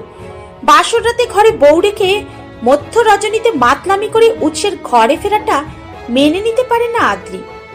আদ্রি গুটি গুটি চরণে উৎসের দিকে এগিয়ে যায়। উৎস তখন স্বাভাবিক অবস্থায় নেই, সোজা হয়ে হাঁটতেও পারছে না। এদিক ওদিকে ঢুলছে। গা থেকে বিশ্রী মদের গন্ধ ভেসে আসছে। মদের গন্ধে আদ্রির গা গুলিয়ে বমি আসার উপক্রম হয়। আদ্রি উৎসকে ধরে নিয়ে বিছানায় শুইয়ে দিয়ে সন্তর্পণে পায়ের জুতো মোজা খুলে দেয়। উৎসের মাথার নিচে বালিশ দিয়ে উৎসের থেকে সরে আসতে গেলেই উৎস আদ্রির হাত ধরে হ্যাঁচ কাটানে নিজের বুকের উপরে ফেলে দেয়। হাত জোরে চেপে ধরার দরুন আদ্রির হাতে থাকা কাচের চুড়ি ভেঙে আদ্রির হাত থেকে রক্ত ঝরতে থাকে। কিন্তু সেদিকে কোনো খেয়াল নেই উৎসের। উৎস আদ্রিকে নিচে ফেলে দিয়ে আদ্রির গাল চেপে ধরে মুখের মধ্যে মদ ঢেলে দেয়। ব্যথায় আর্তনাদ করে ওঠে আদ্রি, কিন্তু সেই আর্তনাদ কর্ণপাত হয় না উৎসের। আদ্রি বুঝতে পারে উৎস মদের নেশায় বুঁদ হয়ে রয়েছে। আদ্রি উৎসকে ধাক্কা দিয়ে সরিয়ে বিছানা ছেড়ে উঠে দৌড় দিতে গেলেই উৎস আদ্রির শাড়ির আঁচল টেনে ধরে। আদ্রি তাল সামলাতে না পেরে ফ্লোরে পড়ে যায়, যার দরুন খাটের কোনায় আঘাত লেগে মাথা কেটে রক্ত বেরিয়ে আসে। কিন্তু তাতেও ক্ষান্ত হয় না উৎস আদ্রির দিকে লোলুপ দৃষ্টি নিয়ে আগাতে থাকে। উৎস আদ্রির দিকে যত আগাতে থাকে আদ্রি ততই পেছনে সরতে থাকে। এক পর্যায়ে আদ্রির দেয়ালে পিঠ থেকে যায়। উৎসের এমন ভয়ঙ্কর চাহনি লোলুপ দৃষ্টি দেখে আদ্রি সেদিনের নিষিদ্ধ পল্লীর ঘটনা মনে পড়ে যায়। আদ্রি সেখানকার নরপশুগুলো আর উৎসের মধ্যে কোনো পার্থক্য খুঁজে পায় না। বিয়ে বাসর রাত নিয়ে কত শত জল্পনা কল্পনা ছিল আদ্রির মনে, কিন্তু উৎস কয়েক মুহূর্তের মধ্যেই আদ্রি সেই স্বপ্ন ভেঙে চুরমার করে দেয়। উৎসের কবল থেকে রক্ষা পায় না ষোড়শী আদ্রি। উৎস আদ্রিকে ফ্লোর থেকে টেনে তুলে বিছানায় ছুঁড়ে ফেলে দেয়। আদ্রির গাত্রে থাকা লাল টুকটুকে বেনারসি ঠায় পায় ফ্লোরের এক কোণে। ধীরে ধীরে অনাবৃত হয় সর্বাঙ্গ। উৎস হায়নার মতো আদ্রির ওষ্ঠ আঁকড়ে ধরে। এক পর্যায়ে সেটা ওষ্ঠ ছাড়িয়ে নেমে আসে গ্রীবা দেশে কাঁধে। উৎস নিজের দন্ত দ্বারা ক্ষতবিক্ষত করে দেয় আদ্রিকে। আদ্রি নিজেকে রক্ষা করার অনেক চেষ্টা করে, কিন্তু শেষ রক্ষা হয় না। সে শক্তপোক্ত তাগড়া যুবকের শক্তির সহিত পেরে ওঠে না। উৎস নরপশুর ন্যায় ঝাঁপিয়ে পড়ে আদ্রির ওপর। আদ্রির চোখের কার্নিশ বেয়ে জল গড়িয়ে পড়ে অবাধে। এক পর্যায়ে আদ্রি উৎসের অত্যাচার সহ্য করতে না পেরে জ্ঞান হারিয়ে ফ্লোরে লুটিয়ে পড়ে। কাচের জানালা ভেদ করে সকালের সোনালি আলো মুখশ্রীতে পড়তেই তন্দ্রা কেটে যায় আদ্রির। তন্দ্রা কাটতেই নিজের দিকে চোখ পড়তেই পিলে চমকে ওঠে তার। শরীর একদম অনাবৃত হয়ে আছে। আদ্রি নিজের এই অবস্থা থেকে নিজেই লজ্জায় পড়ে যায়। আদ্রি তড়িঘড়ি করে উঠতে গিয়ে উঠতেও পারে না। সর্বাঙ্গে অসহ্য যন্ত্রণা করছে। গাত্রে বিন্দুমাত্র শক্তি নেই উঠে দাঁড়ানোর। আদ্রি দাঁতে দাঁত চেপে ব্যথা সহ্য করে খোঁড়াতে খোঁড়াতে ওয়াশরুমে গিয়ে শাওয়ার ছেড়ে সাবান দিয়ে ঘষে ঘষে তার শরীর পরিষ্কার করে। এক পর্যায়ে শরীর পরিষ্কার হয়ে গেল। যে ক্ষত তার মনে সৃষ্টি হয়েছে সেটা পরিষ্কার হয় না, বরঞ্চ সেই ক্ষত সৃষ্টিকারী মানুষটার প্রতি একরাশ ঘৃণার সৃষ্টি হয়। প্রায় 30 মিনিট পরে আদ্রি গোসল সেরে একটা সুতি শাড়ি পরে ওয়াশরুম থেকে বেরিয়ে আসে। বালতিতে রাখা কাপড়গুলো ব্যালকনিতে মেলে দিয়ে আয়নার সামনে এসে দাঁড়ায় আদ্রি। তার গলায় আঁচড়ের চিহ্নগুলো লাল বর্ণ ধারণ করেছে। সেটা দেখা মাত্রই রাতের ঘটনা আদ্রির চোখের সামনে দৃশ্যমান হয়। বিছানায় শুইয়ে থাকা মানুষটার মুখে থুতু ছুঁড়ে দিতে ইচ্ছে হয় আদ্রির। আদ্রি মাথা থেকে টাওয়েল সরিয়ে চুল ঝাড়তে থাকে। আদ্রির চুলের পানি চোখে মুখে পড়তেই ঘুম ভেঙে যায় উৎসের। উৎস চোখ খুলে মিরারের মধ্যে 5 ফুট 4 ইঞ্চি লম্বা, ফর্সা বর্ণ, বড় বড় পাপড়ি বিশিষ্ট ডাগর ডাগর বাদামি চোখ, সরু নাক, পাতলা ঠোঁট, হাঁটু পর্যন্ত লম্বা চুলের অধিকারী মেয়েটাকে দেখে এক মুহূর্তের জন্য যেন থমকে যায়। উৎস তৎক্ষণাৎ উঠে বসে, নিজের দিকে তাকিয়ে হতভম্ব হয়ে যায়। তড়িৎ গতিতে গাত্রে শার্ট জড়িয়ে নেয়। মাথাটা এখনো ঝিমঝিম করছে তার। গত রাতে মদ খাওয়ার পাশাপাশি নেশা জাতীয় দ্রব্য সেবন করেছিল, যার কারণে কন্ট্রোললেস হয়ে পড়েছিল। তার রাতের কথা স্মরণে না থাকলেও নিজেকে দেখে বুঝতে বাকি রইল না যে রাতে ঠিক কি হয়েছে। তবুও তার মধ্যে কোনো অনুশোচনা বোধ জাগ্রত হলো না। আয়নার মধ্যে উৎসকে উঠে বসতে দেখে উৎসের দিকে ঘুরে দাঁড়ায় আদ্রি। আদ্রিকে দেখে উৎস যেন চোখের পলক ফেলতে ভুলে যায়। তার অনেক মেয়ের সাথেই চলাফেরা, ওঠা বসা, অনেক মেয়ের সংস্পর্শে এসেছে সে, কিন্তু কখনো কোনো মেয়ের মুখশ্রীতে এতটা মায়া দেখেনি। উৎস খুঁটিয়ে খুঁটিয়ে আদ্রিকে দেখে মনে মনে বলল, তাহলে এই মেয়ের সাথে জাহিদ তালুকদার আমার বিয়ে দিয়েছেন। এই মেয়ের জন্য জাহিদ তালুকদার আমার গায়ে হাত তুলেছিল, আমাকে ত্যায্যপুত্র করার হুমকি দিয়েছিল। এই সব অপমান আমি সুদে আসলে উসুল করে নিব। মেয়েটা হাড়ে হাড়ে টের পাবে উৎস তালুকদার কি জিনিস।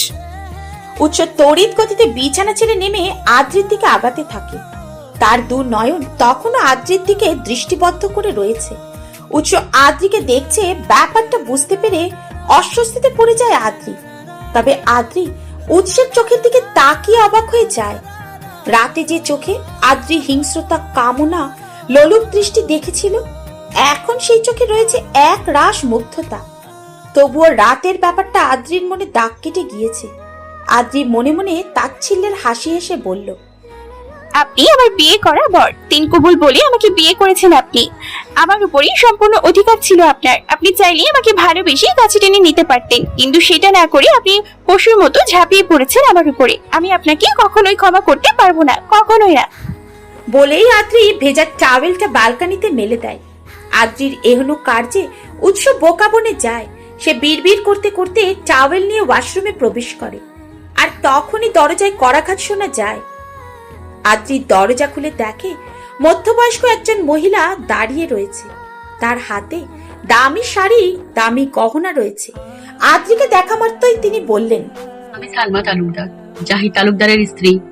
গতকাল অসুস্থ ছিলাম, তাই বিয়েতে যেতে পারিনি। আদ্রি তৎক্ষণাৎ সালাম দিয়ে বলল, ভেতরে আসুন আন্টি। তুমিও আন্টি বলছো? অবশ্য উৎসের মুখ থেকে এ পর্যন্ত আমি একটা বারের জন্য মা ডাক শুনিনি। সেখানে তার বউয়ের থেকে মা ডাক শোনার আশা করা বিলাসিতা মাত্র। কথাটা শোনা মাত্রই চমকে উঠল আদ্রি। আদ্রি বিচলিত কণ্ঠে শুধালো, মানে উনি আপনাকে মা বলে ডাকেন না? না। কেন? কারণ আমি তাকে গর্ভে ধারণ করিনি। আমি তার জন্মদাত্রী মা না। আমি যতটুকু শুনেছি, উৎস যখন 7 বছরের তখন আপা মারা যান। এরপর জাহিদের সাথে আমার বিয়ে হয়, কিন্তু তখন থেকেই উৎস আমাকে মানতে পারে না। আমাকে দেখলেই কেমন চিৎকার চেঁচামেচি শুরু করে দিত। এমনকি ওর বাবার সাথে ভালো ব্যবহার করতো না। এরপর উৎস হুট করে একদিন নিখোঁজ হয়ে যায়। পরে খোঁজ নিয়ে জানতে পারি উৎসকে তার মামা দেশের বাইরে নিয়ে গিয়েছে। সেখানেই বেড়ে ওঠা উৎসের। বিদেশি কালচারে বড় হয়েছে। মা বাবা ছাড়া বেড়ে ওঠা ছেলেটা একদম বকে গিয়েছে। দিন রাত ক্লাব, হোটেল, বন্ধু বান্ধব, আনন্দ ফুর্তিতে মেতে থাকা। শুনেছি নিষিদ্ধ পল্লীতেও নাকি তার যাওয়া আসা চলে। যদিও এটা তোমার শ্বশুর মশাই জানেন না, কিন্তু আমি তো মা, আমার সব খোঁজ খবর রাখতে হয়।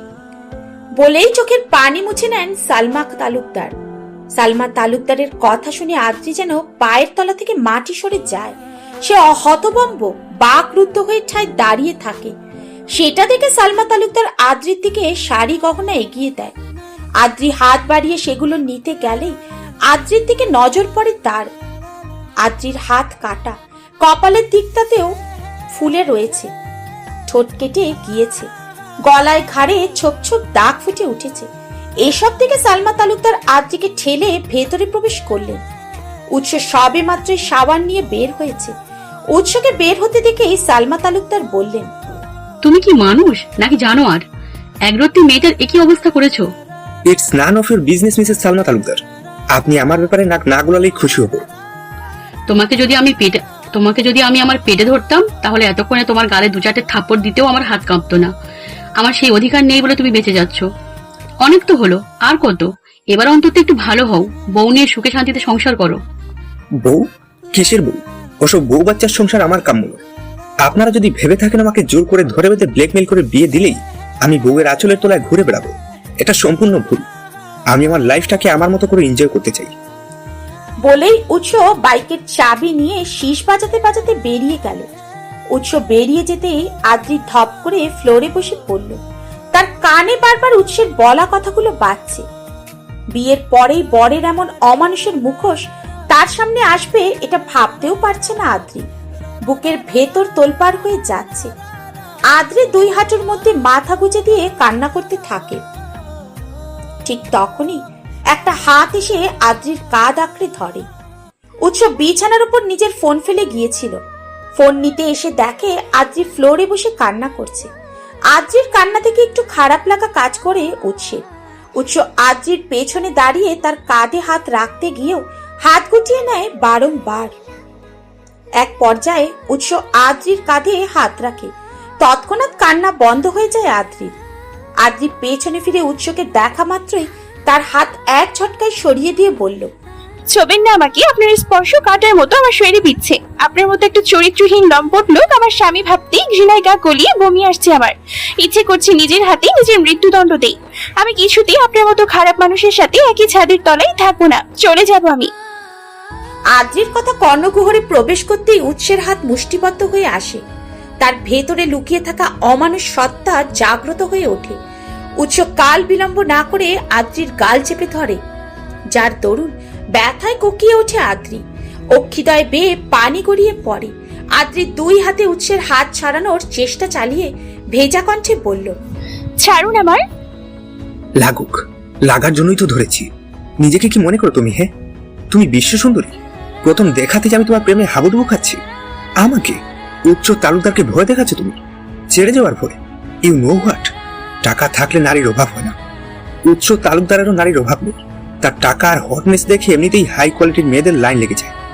আমার একটা ইশারাতে তারা তাদের সর্বস্ব বিলিয়ে দিতে দুবার ভাববে না। আমি তো বিয়েটা করতেই চাই। জাহিদ তালুকদার আমাকে ত্যায্যপুত্র করার হুমকি দিয়ে বিয়েটা করিয়েছে, কিন্তু তুমি কেন চরিত্রহীন লম্পট ছেলেকে বিয়ে করেছো? জাহিদ তালুকদার বিয়ের আগে বলেনি যে তার নাম মাত্র ছেলে চরিত্রহীন লম্পট? নাকি টাকার লোভে বিয়ে করেছো? কত টাকা দিয়েছে তোমাকে?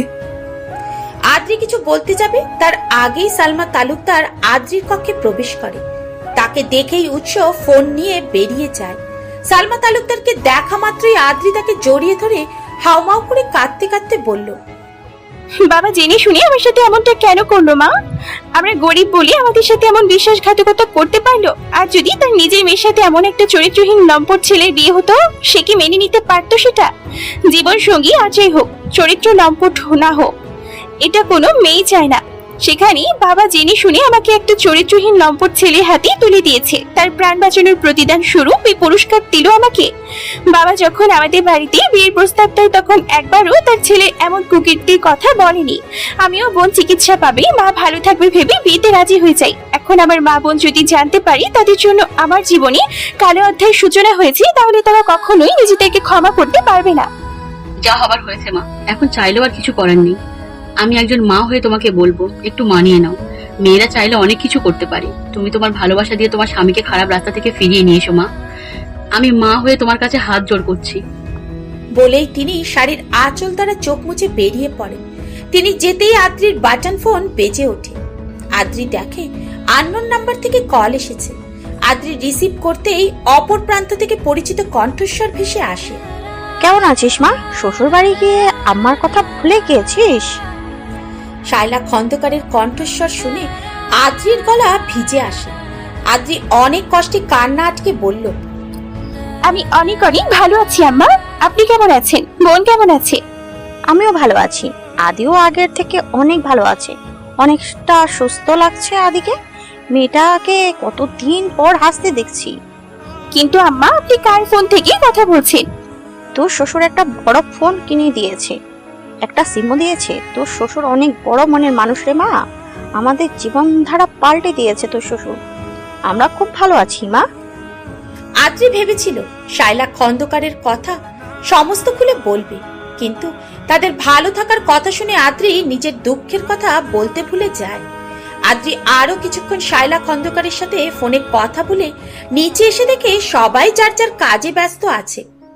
আদ্রিকে দেখে একজন 70 ঊর্ধ্ব মহিলা এগিয়ে এসে আদ্রির হাতে দুইটা বালা পরিয়ে দিয়ে বলল, মাশাআল্লাহ, আমার নাতবউ তো দেখছি আমার থেকেও সুন্দরী। ওহো, তোমাকে তো তালুকদার ভিলার কারোর সাথে পরিচয় করানো হয়নি। আমি রাবেয়া, রাবেয়া সুন্দরী। আমাদের যৌথ পরিবার। আমার দুইটি ছেলে, একটা মেয়ে। ছেলে জাহিদ তালুকদার আর জামিল তালুকদার। জাহিদের একটা ছেলে একটা মেয়ে, উৎস আর উপমা। জামিলের একটা মাত্র ছেলে সিজান। সিজান উৎসবের 2 বছরের ছোট। সিজান দেশে নেই, বিদায় তোমার সাথে পরিচয় করাতে পারলাম না। ও কানাডায় তার খালার কাছে আছে, খুব শিগগিরই দেশে ফিরবে। আর আমার একমাত্র মেয়ে রত্না। রত্নারও 2টা ছেলে মেয়ে। মেয়ে সিনাহা চৌধুরী সবে মাত্র কথা বলতে শিখেছে, ভারী মিষ্টি দেখতে। আর ছেলে সাত্তুক চৌধুরী, একজন নামকরা ডক্টর। তুমি সবে মাত্র আমাদের বাড়িতে বউ হয়ে এসছো, আস্তে আস্তে সবাইকেই চিনতে পারবে। রাবেয়াকে মনে ধরে আদ্রির। কি অমায়িক ব্যবহার তার!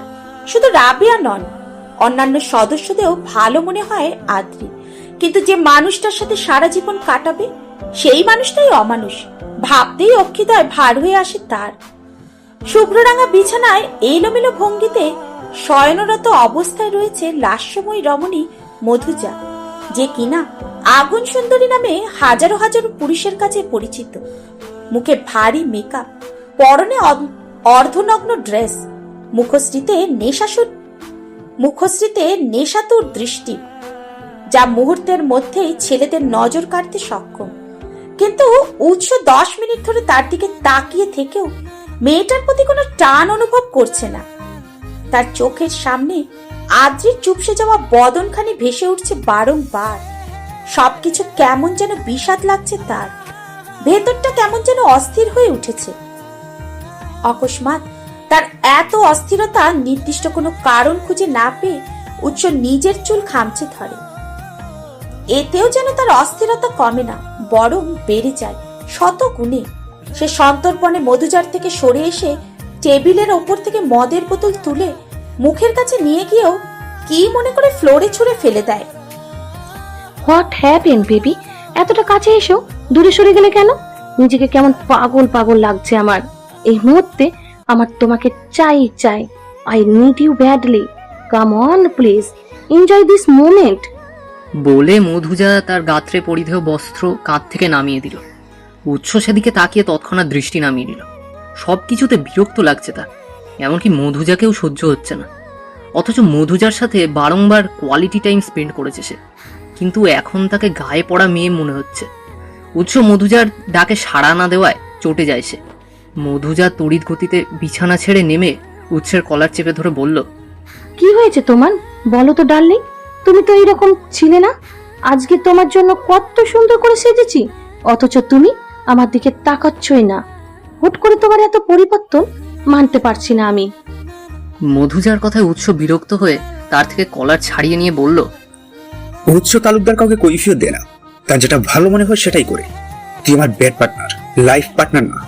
আর তুই খুব ভালো করে জানিস আমি একটা মেয়ের সাথে একাধিকবার বেড শেয়ার করি না। তোর খুব ভাগ্য ভালো যে উৎসকে একাধিকবার কাছে পাবার সৌভাগ্য হয়েছে তোর। এইসব তুমি কি বলছো উৎসব? আমি তোমার সবটা জানার পরেও তোমাকে পাগলের মতো ভালোবেসেছি। তোমাকে ভালোবেসে আমার সবটা উজাড় করে দিয়েছি। তোমাকে নিয়ে সুখে শান্তিতে সংসার করার স্বপ্ন দেখেছি। জেগে জেগে স্বপ্ন দেখা বন্ধ কর মধু। এসব বিয়ে নারীর সংসারের মায়া জড়াতে চাই না। আমি কোনো পিছুটান রাখতে চাই না। সাময়িক সুখ তুইও পেয়েছিস, আমিও পেয়েছি। এখন যা হয়েছে ভুলে যা। আজকের পর থেকে তুই আমার সাথে কোনো প্রকার যোগাযোগ করার চেষ্টা করবি না। বলে উৎস শার্টের বোতাম লাগিয়ে কক্ষ থেকে বেরোনোর জন্য পা বাড়াতেই মধুজা উৎসের পা জড়িয়ে ধরে বলল, আমি একটা মেয়ে উৎসব। তুমি যত সহজে সবটা ভুলে যেতে বলছো, তত সহজে সবটা ভোলা সম্ভব নয়। আমাকে বিয়ে করো প্লিজ। তুমি আমাকে বিয়ে না করলে আমার মৃত্যু ছাড়া অন্য কোনো উপায় থাকবে না। পা ছাড় মধু, তোর এত ঘ্যান ঘ্যানানি ভালো লাগছে না আমার। তোকে আমি খুব ভালো করে চিনি, জানি কত শত নাগরের সাথে বিছানায় গিয়েছিস, তার কোনো ব্যাপ্তা নেই। আর এখন সতী নারী সাজার নাটক করছিস। হ্যাঁ মানছি, আমি ভালো মেয়ে না। আমার অনেক পুরুষের সাথে মেলামেশা ছিল, কিন্তু তোমাকে ভালোবাসার পর আমি সব ছেড়ে দিয়েছি। শুধুমাত্র তোমাকে আঁকড়ে ধরে বাঁচতে চেয়েছি। আমি সত্যি তোমাকে ভালোবাসি উৎসব, কিন্তু তুমি আমার ভালোবাসা, আমার চোখের পানি মূল্য দিলে না। কিন্তু এমন একদিন আসবে যেদিন তুমিও ভালোবাসার জন্য চোখের পানি ফেলবে, ঠিক আমারই মতো একটু ভালোবাসার ভিক্ষা চাইবে। সেদিন তুমিও বুঝতে পারবে ভালোবেসে না পাবার যন্ত্রণা কতটা ভয়ানক, কতটা কষ্টের। তালুকদার ভিলা নতুন সাজে সজ্জিত হয়ে উঠেছে। জাহিদ তালুকদার ছোট করে বৌভাতের অনুষ্ঠানের আয়োজন করেছেন। খুব বেশি সংখ্যক মানুষকে বলা হয়নি। যাদেরকে ইনভাইট করা হয়েছিল তারা একে একে সবাই আসতে শুরু করেছে। শায়লা খন্দকার আর আদিতার জন্য গাড়ি পাঠিয়ে দিয়েছেন জাহিদ তালুকদার। আদি মেরুন কালারের একটা শাড়ি পরেছে, মুখে নেই কোনো প্রসাধনীর চিহ্ন, চোখের নিচে ডার্ক সার্কেল ফুটে উঠেছে, তাতেও মেয়েটাকে অনেক সুন্দর লাগছে। শায়লা খন্দকার আদিকে দেখে এগিয়ে এসে তার কানে ঝুমকো, কানের দুল, চোখে কাজল, ঠোঁটে হালকা লিপস্টিক, হাত ভর্তি কাঁচের চুড়ি পরিয়ে দিয়ে আয়নার সামনে দাঁড় করিয়ে দিয়ে বলল, মাশাআল্লাহ, আমার আদিমাকে অনেক সুন্দর লাগছে। আদি মায়ের কথার খানিকটা লজ্জা পেয়ে আয়নার দিকে তাকিয়ে অবাক হয়ে যায়। কতদিন পর আয়নায় নিজেকে দেখছে সে। অসুস্থ হবার পর আদি ইচ্ছে করেই নিজের জীর্ণ শীর্ণ চেহারা আয়নায় দেখত না, তার খারাপ লাগতো। এখন পূর্বের তুলনায় অনেক সুস্থ সে। আয়নায় নিজেকে নতুন রূপে দেখে নিজেকেই চিনতে পারে না আদি। আদি তৎক্ষণাৎ শায়লা খন্দকারকে জড়িয়ে ধরে বলল,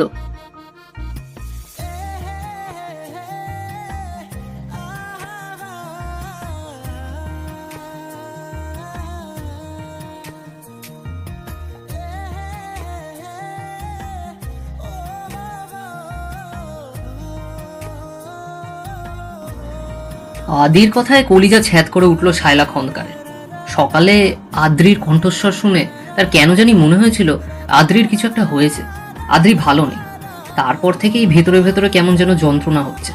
তিনি আদির কথা না শোনার ভান করে বলল, তোর হয়েছে হলে চল, অনেকক্ষণ ধরে গাড়ি দাঁড়িয়ে আর রয়েছে। পার্লার থেকে মেয়েরা আদ্রিকে সাজাতে এসেছে, কিন্তু আদ্রি তাদেরকে পাঠিয়ে দিয়েছে। তার এসব ভালো লাগছে না। উৎসের ব্যাপার সবটা জানার পর আদ্রি কিছুতেই নিজের মনস্থির করতে পারছে না। সে কি করবে কিছুই ভেবে পাচ্ছে না। একবার ভাবছে সে দূরেও কোথাও চলে যাবে, আবার ভাবছে না সে একেবারে পৃথিবী ছেড়ে চলে যাবে। দোটানায় ভুগতে ভুগতে আদ্রির আঁখিদয় ভিজে আসে। সে বিছানার উপর বসে চোখের পানি ফেলছিল। এমন সময় উপমা এসে তার কাঁধে হাত রাখে। উপমাকে দেখে তড়িৎ গতিতে আঁখিদয় মুছে দিয়ে আদ্রি বলে, তুমি? আমি আমার ভাবিমণির কাছে আসতে পারি না বুঝি? তোমার বাড়ি তুমি অবশ্যই আসতে পারো। এভাবে বলছো কেন ভাবিমণি? বাড়িটা যেমন আমার তেমন তোমারও। গতকাল থেকে তুমিও আমাদের বাড়ির একজন সদস্য হয়ে গিয়েছো, তাই এখন থেকে এটা তোমারও বাড়ি। বাই দ্য ওয়ে, তুমি পার্লারের মেয়েদেরকে চলে যেতে বলেছো কেন? আমার এসব ভালো লাগছে না উপমা। এটা বললে হয় নাকি? বাড়িতে একটা অনুষ্ঠানের আয়োজন করা হয়েছে, আর জন্য এত আয়োজন, সে যদি রুমে বসে থাকে তাহলে হয় বলো? আত্মীয় স্বজন আসতে শুরু করেছে, তোমার মা বোনের জন্য গাড়ি পাঠিয়েছে। তারা এসে যদি তোমাকে এই অবস্থায় দেখে তাদের ভালো লাগবে বলো? প্লিজ এমনটা করো না ভাবিমণি, প্লিজ প্লিজ। আমি পার্লারের মেয়েদেরকে পাঠিয়ে দিচ্ছি, কেমন? তার কোনো প্রয়োজন নেই উপমা। মা শাড়ি সহ প্রয়োজনীয় সবকিছু দিয়ে দিয়েছেন, আমি নিজেই রেডি হয়ে নিচ্ছি। ওকে, কোনো প্রয়োজনে ডেকো আমাকে, হ্যাঁ? বলে উপমা কক্ষে বেরিয়ে যায়। উপমা যেতেই আদ্রি প্রয়োজনীয় সবকিছু নিয়ে ওয়াশরুমে যায়, কিন্তু ব্লাউজ পরতে গিয়ে বিপাকে পড়ে আদ্রি। ব্লাউজের পিছনের হুক শত চেষ্টা করেও লাগাতে পারছে না। এক পর্যায়ে আদ্রি ড্রেসিং টেবিলের সামনে এসে হুক লাগানোর চেষ্টা করে, কিন্তু তাতেও ব্যর্থ হয় আদ্রি কাল বিলম্ব না করে উপমাকে কল করে, কিন্তু উপমাকেও ফোনে না পেয়ে আদ্রি আবারও হুক লাগানোর চেষ্টা করে। আর তখনই পিঠে কারো ঠান্ডা হাতে স্পর্শ পেয়ে আদ্রির শরীরের সমস্ত লোমকূপ দাঁড়িয়ে যায়। আয়নার মধ্যে মানুষটাকে দেখে রাগে ক্ষোভে কম্পিত হয় তার সর্বাঙ্গ। আদ্রি তড়িৎ গতিতে পিছনে ঘুরেই ঠাস ঠাস করে লোকটার গালে থাপ্পড় মেরে দেয়। How dare you! তোমার সাহস কি করে উৎস তালুকদারের গালে থাপ্পড় দেওয়ার? আপনার মতো চরিত্রহীন লম্পট লোকের গালে থাপ্পড় দিব না তো কি সুমো দিব? থাপ্পড় দিয়েছি, বেশ করেছি, আর দুটো থাপ্পড় দিতে পারলে আমার শান্তি লাগতো। আদ্রির কথায় উৎসের মধ্যে তেমন কোনো প্রতিক্রিয়া লক্ষ্য করা গেল না, বরং নিজের গাল আদ্রির দিকে এগিয়ে দিয়ে বলল, গাল রেডি আছে, আর দুইটা থাপ্পড় দিয়ে নিজের অশান্ত হৃদয়কে শান্ত করে না।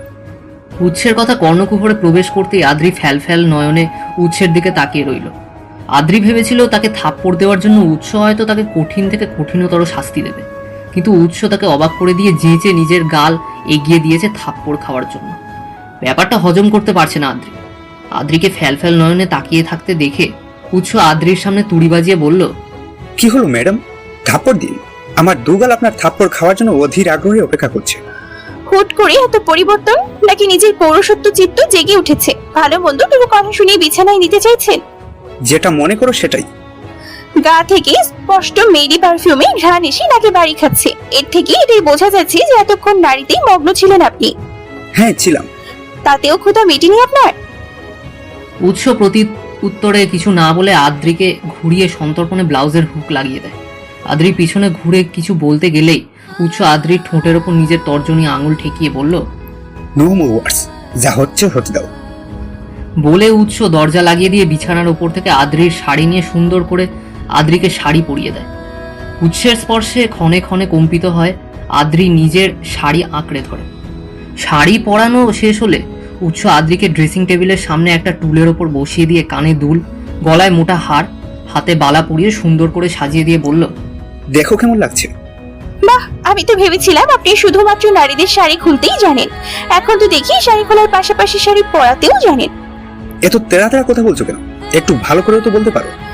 যে যে ভাষায় বোঝে তাকে সেই ভাষাই বোঝাতে হয়। আপনার জন্য এর থেকে ভালো কথা আমার ঠিক মুখে আসছে না। আর হ্যাঁ, আমি আপনার বিয়ে করা স্ত্রী, আমার উপরে আপনার সম্পূর্ণ অধিকার আছে। আপনার যখন ইচ্ছা আমাকে ভোগ করতে পারবেন। বলে আদ্রি কক্ষ থেকে বেরিয়ে যায়। যাওয়ার পানে তাকিয়ে উৎস বুকের বাঁ পাশে হাত রেখে খাটের ওপর ঠাস করে শুয়ে পড়ে বলল, মেয়েটা আমাকে এতগুলো কথা শুনিয়ে গেল, অথচ আমি তাকে কিছুই বলতে পারলাম না। সবটা মুখ বুঝে সহ্য করে নিলাম, কিন্তু কেন কেন আমি একরত্তি মেয়েটার সামনে কঠোর হয়ে থাকতে পারছি না? মেয়েটার চোখে কি জানি একটা আছে, যা নেশা জাতীয় দ্রব্যকেও হার মানিয়ে দিচ্ছে। আদ্রিকে সিঁড়ি দিয়ে নামতে দেখে এগিয়ে আসেন রাবেয়া সুন্দরী। তিনি আদ্রি হাত দুটো নিজের মুঠোয় পুড়ে দিয়ে বললেন, মাশাআল্লাহ, অনেক সুন্দর লাগছে, কারোর বদনজর না লাগুক। কিন্তু তুমি একা কেন? তোমার সাথে লোক কোথায়? নিচে সবাই তোমাদের জন্য অপেক্ষা করছে। বর বউ পাশাপাশি না বসলে কেমন দেখায় বলো তো? তুমি যাও, গিয়ে দাদু ভাইকে নিয়ে এসো। সে তো খোড়া নয় দাদি যে তাকে আমার কোলে করে নিয়ে আসতে হবে। তার পা আছে, সে ঠিক সময় মতোই চলে আসবে। এত কথা বাড়িও না তো, এমনিতেই আমার মাথা ধরেছে, বেশি কথা বলতে ইচ্ছা করছে না। যা বলছি তাই করো। দাদু, তুমি দুজনেই একসাথে আসবে, এটাই আমার অনুরোধ। উপায়ন্তর না পেয়ে আদ্রি রুমে চলে যায়। উৎস তখনও মাথার নিচে দুহাত রেখে চোখ বন্ধ করে বিছানার উপর শুয়ে রয়েছে। আদ্রি গুটি গুটি পায়ে উৎসের দিকে এগিয়ে যায়, আর তখনই একটা উড়ন্ত তেলাপোকা এসে আদ্রির গায়ে পড়ে। আদ্রি তৎক্ষণাৎ চিৎকার দিয়ে ওঠে। তার চিৎকার শুনে উৎস আদ্রির দিকে এগিয়ে যেতেই পিচ্ছিল জাতীয় কিছুর ওপর পা লেগে উৎস আদ্রিকে নিয়ে নিচে পড়ে যায়। উৎস ব্যালেন্স রাখতে গিয়ে আদ্রির কোমর পাকড়ে ধরে। অসাবধানতাবশত কিছু সময়ের জন্য দুজনের ওষ্ঠ মিলিত হয়ে যায়। শায়লা খন্দকার আদিতা দুজনেই সে গাড়ি থেকে নেমে তালুকদার ভিলার দিকে অগ্রসর হয়েছে। বাইরে থেকে বাড়িটা দেখে চক্ষু চড়ক গাছ হয়ে যায় আদিতার। এত বড় বাড়ি সিনেমায় দেখেছে সে। বাড়ির সাইডে কিছু ছেলে মেয়ে খেলা করছে, দেখতে বড্ড ভালো লাগছে আদিতা। তার বাবা বেঁচে থাকাকালীন তারা দুই বোন রোজ পাড়ার ছোট ছোট বাচ্চাদের নিয়ে এমন দৌড়াদৌড়ি ছোটাছুটি করত। সেসব দিন কতই না রঙিন ছিল, ভাবতেই চোখ ভিজে আসে আদিতার। তার ভাবনার মাঝেই হুট করেই একটা বাচ্চা ছেলে তার দিকে পানি ছুড়ে দেয়। মূলত ছেলেটা তার বয়সী মেয়েটার দিকে পানি ছোড়ে, কিন্তু ভুলবশত পানি গিয়ে লাগে আদির গায়ে, যার দরুন আদির শাড়ি ভিজে যায়।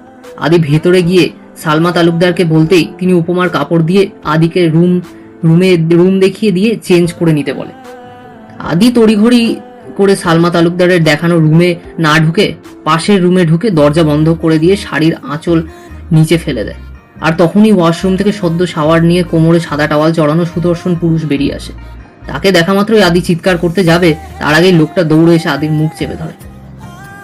ঘটনার আকস্মিকতায় হতভম্ব হয়ে যায় আদি, তার শরীরে কাঁটা দিয়ে ওঠে। জীবনের প্রথমবার কোনো পুরুষের সঙ্গে এত ঘনিষ্ঠ হয়েছে সে।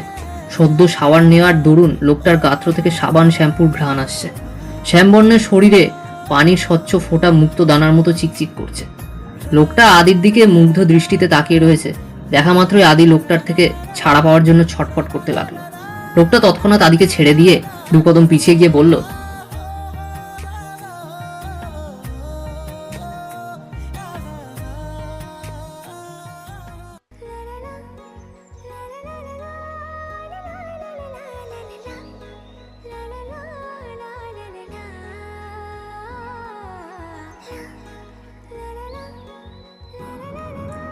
লোকটার কথায় হুঁশ ফেরে আদির। সে তৎক্ষণাৎ নিজের দিকে তাকিয়ে ফ্লোর থেকে শাড়ির আঁচল তুলে গাত্রে জড়িয়ে নিয়ে বলল,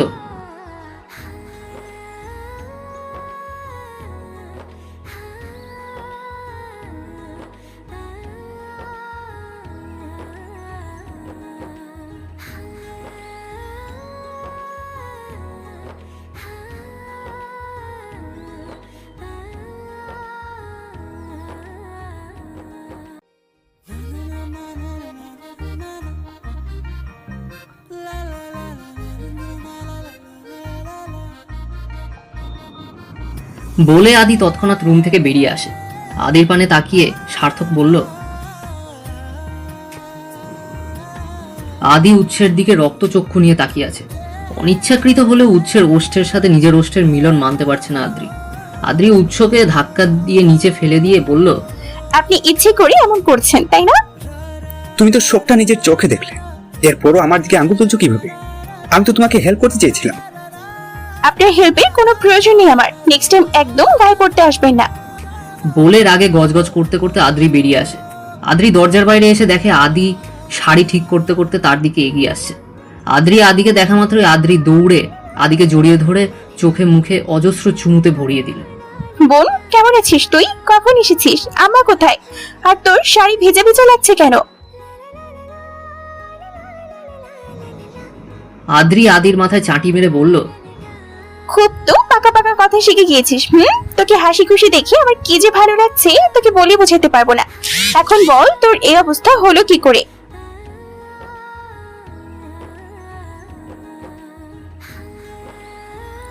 এতক্ষণ ছিলছিলা করে ভেজা শাড়িতে দাঁড়িয়ে রয়েছিস কেন? ঠান্ডা লেগে যাবে তো, তুই আমার সাথে চল।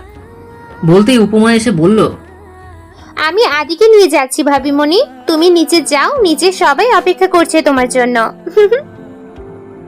আদ্রি নিচে এসে শায়লা খন্দকারকে দেখা মাত্রই জড়িয়ে ধরে কান্না করে দেয়। শায়লা খন্দকার ও মেয়েকে আদরে ভরিয়ে দেন। মেয়ের এত বড় বাড়িতে বিয়ে হয়েছে দেখে তার মন খুশিতে ভরে ওঠে। তিনি আদ্রিকে একটু আড়ালে নিয়ে গিয়ে বললেন, সব ঠিক আছে তো মা? এই বাড়িতে তোর কোনো সমস্যা হচ্ছে না তো মা?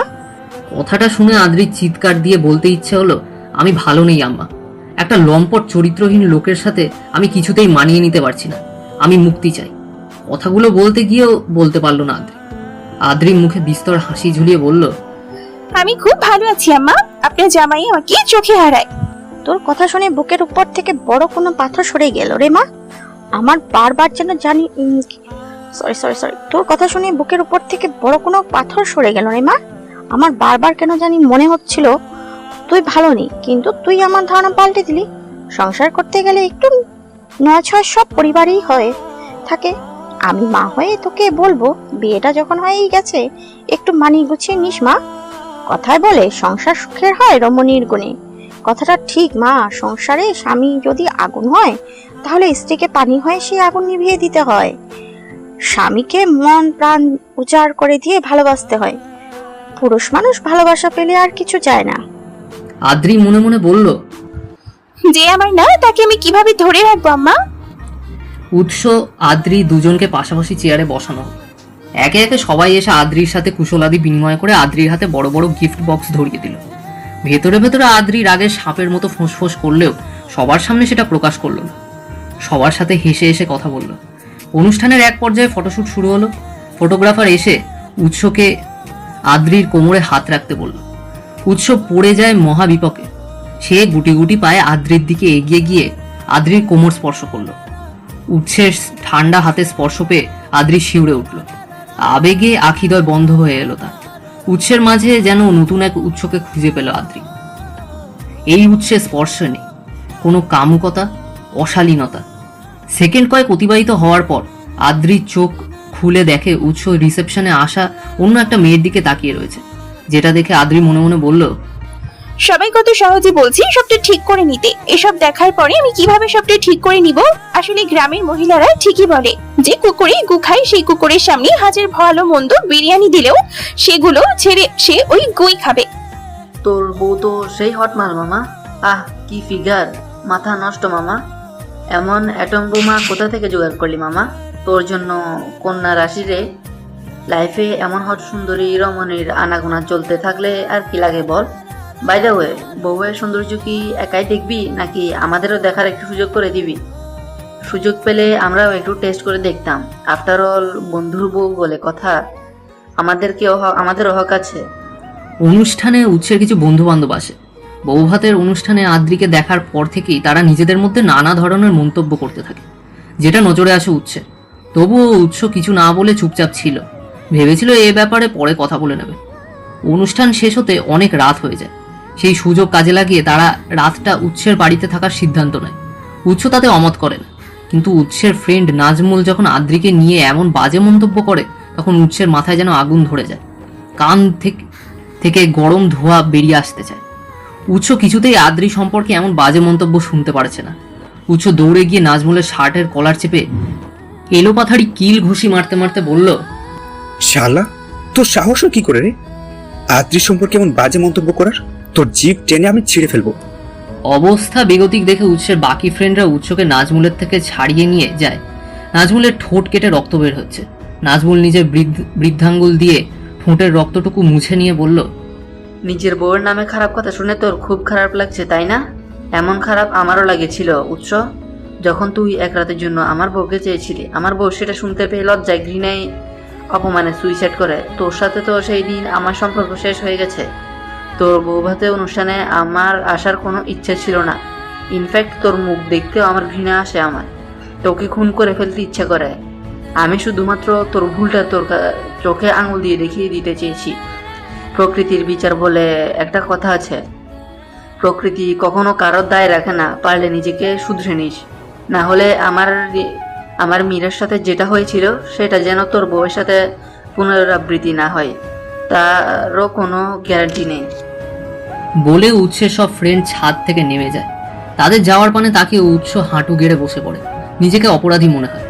উৎস শুনেছিল নাজমুলের বউ সুইসাইড করেছে, কিন্তু কেন করেছে সে কারণ অজানা ছিল তার। মীরা তার জন্য নিজের জীবন শেষ করে দিয়েছে ভাবতেই প্রথমবার তার কৃতকর্মের জন্য অনুশোচনা বোধ জাগ্রত হয়। উৎস নিজের হাত দুটো সম্মুখে নিয়ে এসে বলল, এই হাত দিয়ে আমি অসংখ্য নারী দেহ স্পর্শ করেছি। আমার এই হাত না থাকলে এটা তো সম্ভব হতো না। এই হাত আমি রাখবো না। বলে উৎস ছাদের উপর পড়ে থাকা মদের বোতল ভেঙে নিজেই নিজের হাতে আঘাত করে ক্ষতবিক্ষত করে দেয়। আদ্রি শায়লা খন্দকারের কোলে মাথা রেখে শুয়ে রয়েছে। তিনি আদ্রির মাথায় হাত বুলিয়ে দিচ্ছেন, কখনো কখনো আদ্রির কপালে ঠোঁট ছুঁয়ে দিচ্ছে। আদ্রির ইচ্ছা করছে সারাটা রাত মায়ের কোলে মাথা রেখে শুয়ে থাকতে, কিন্তু তার ইচ্ছা অপূর্ণ থেকে যায়। শায়লা খন্দকার আদ্রিকে নিজের কোল থেকে সরিয়ে দিয়ে বলল, অনেক রাত হয়েছে মা, নিজের রুমে যা। আর একটু থাকি আম্মা। সকালে তো আমার সাথে যাচ্ছিসই, জামাইকে বলিস কটার দিন তোকে আমার কাছে রেখে আসতে। তখন যত খুশি মন চায় মায়ের কোলে শুয়ে থাকিস। এখন যা, আমার তো মাথা ব্যথা করছে, আমি একটু ঘুমাবো। ঠিক আছে আম্মা। বলে আদ্রি রুম থেকে বেরিয়ে যাবে। আজকে যে কোনো একটা বিহিত করে ছাড়বে সে। এভাবে আর চলতে দেওয়া যাবে না। আদ্রি রুমে এসে দেখে উৎস রুমে নেই। সমস্ত রুম এলোমেলো করে রাখা। উৎসের পরনের কাপড় এদিক ওদিক ছড়িয়ে ছিটিয়ে রয়েছে। আদ্রি শাড়ির আঁচল কোমরে গুজে পুরো রুম পরিষ্কার করে দেয়, কিন্তু তখনও উৎসের ফেরার নামগন্ধ নেই দেখে আদ্রি সমস্ত রুমে উৎসের খোঁজ করে, কিন্তু কোথাও উৎসকে না পেয়ে নিজের রুমে আসতে গিয়ে কি মনে করে ছাদের দিকে অগ্রসর হয়। ছাদে আসতেই উৎসের বিভৎস অবস্থা দেখে আদ্রি চিৎকার দিয়ে সেন্সলেস হয়ে যায়। সার্থক দুই হাত ভাঁজ করে মাথার তলায় রেখে শুয়ে পড়ে। মনটা বড্ড অস্থির হয়ে উঠেছে। আদির কথা ভাবতেই হৃৎপিণ্ড দ্রুত গতিতে লাফাতে শুরু করেছে। সার্থক তড়িৎ গতিতে বিছানা ছেড়ে উঠে বসে ফোনের গ্যালারি থেকে আদির ছবি বের করে জুম করে দেখতে থাকে। ছবিগুলো সে চুরি করে তুলেছে। গোলাপি শাড়িতে মারাত্মক সুন্দর লাগছে দেখতে। বৌভাতের অনুষ্ঠানের সময় সার্থক আদির সাথে কুশলাদি বিনিময় করছিল। এমন সময় সেখানে আদি আসে। আদির দিকে তাকিয়ে শুকনো ঢোক গেলে সার্থক। আদি শাড়ি পাল্টে নতুন শাড়ি পরেছে। গোলাপি রঙের শাড়ি দারুণ মানিয়েছে আদির গায়ে। আদিকে দাঁড়িয়ে থাকতে দেখে আদ্রি বলল, ওখানে দাঁড়িয়ে রয়েছিস কেন বোন? এদিকে আমার পাশে বস। বোন কথা শুনে চমকে ওঠে সার্থক। তবে সার্থককে কিছু জিজ্ঞাসা করতে হয় না। আদ্রি নিজে থেকেই বলে, ও আদিতা আমার একমাত্র বোন। কথাটা শোনা মাত্রই সার্থক দৌড়ে আদির দিকে এগিয়ে এসে বলল,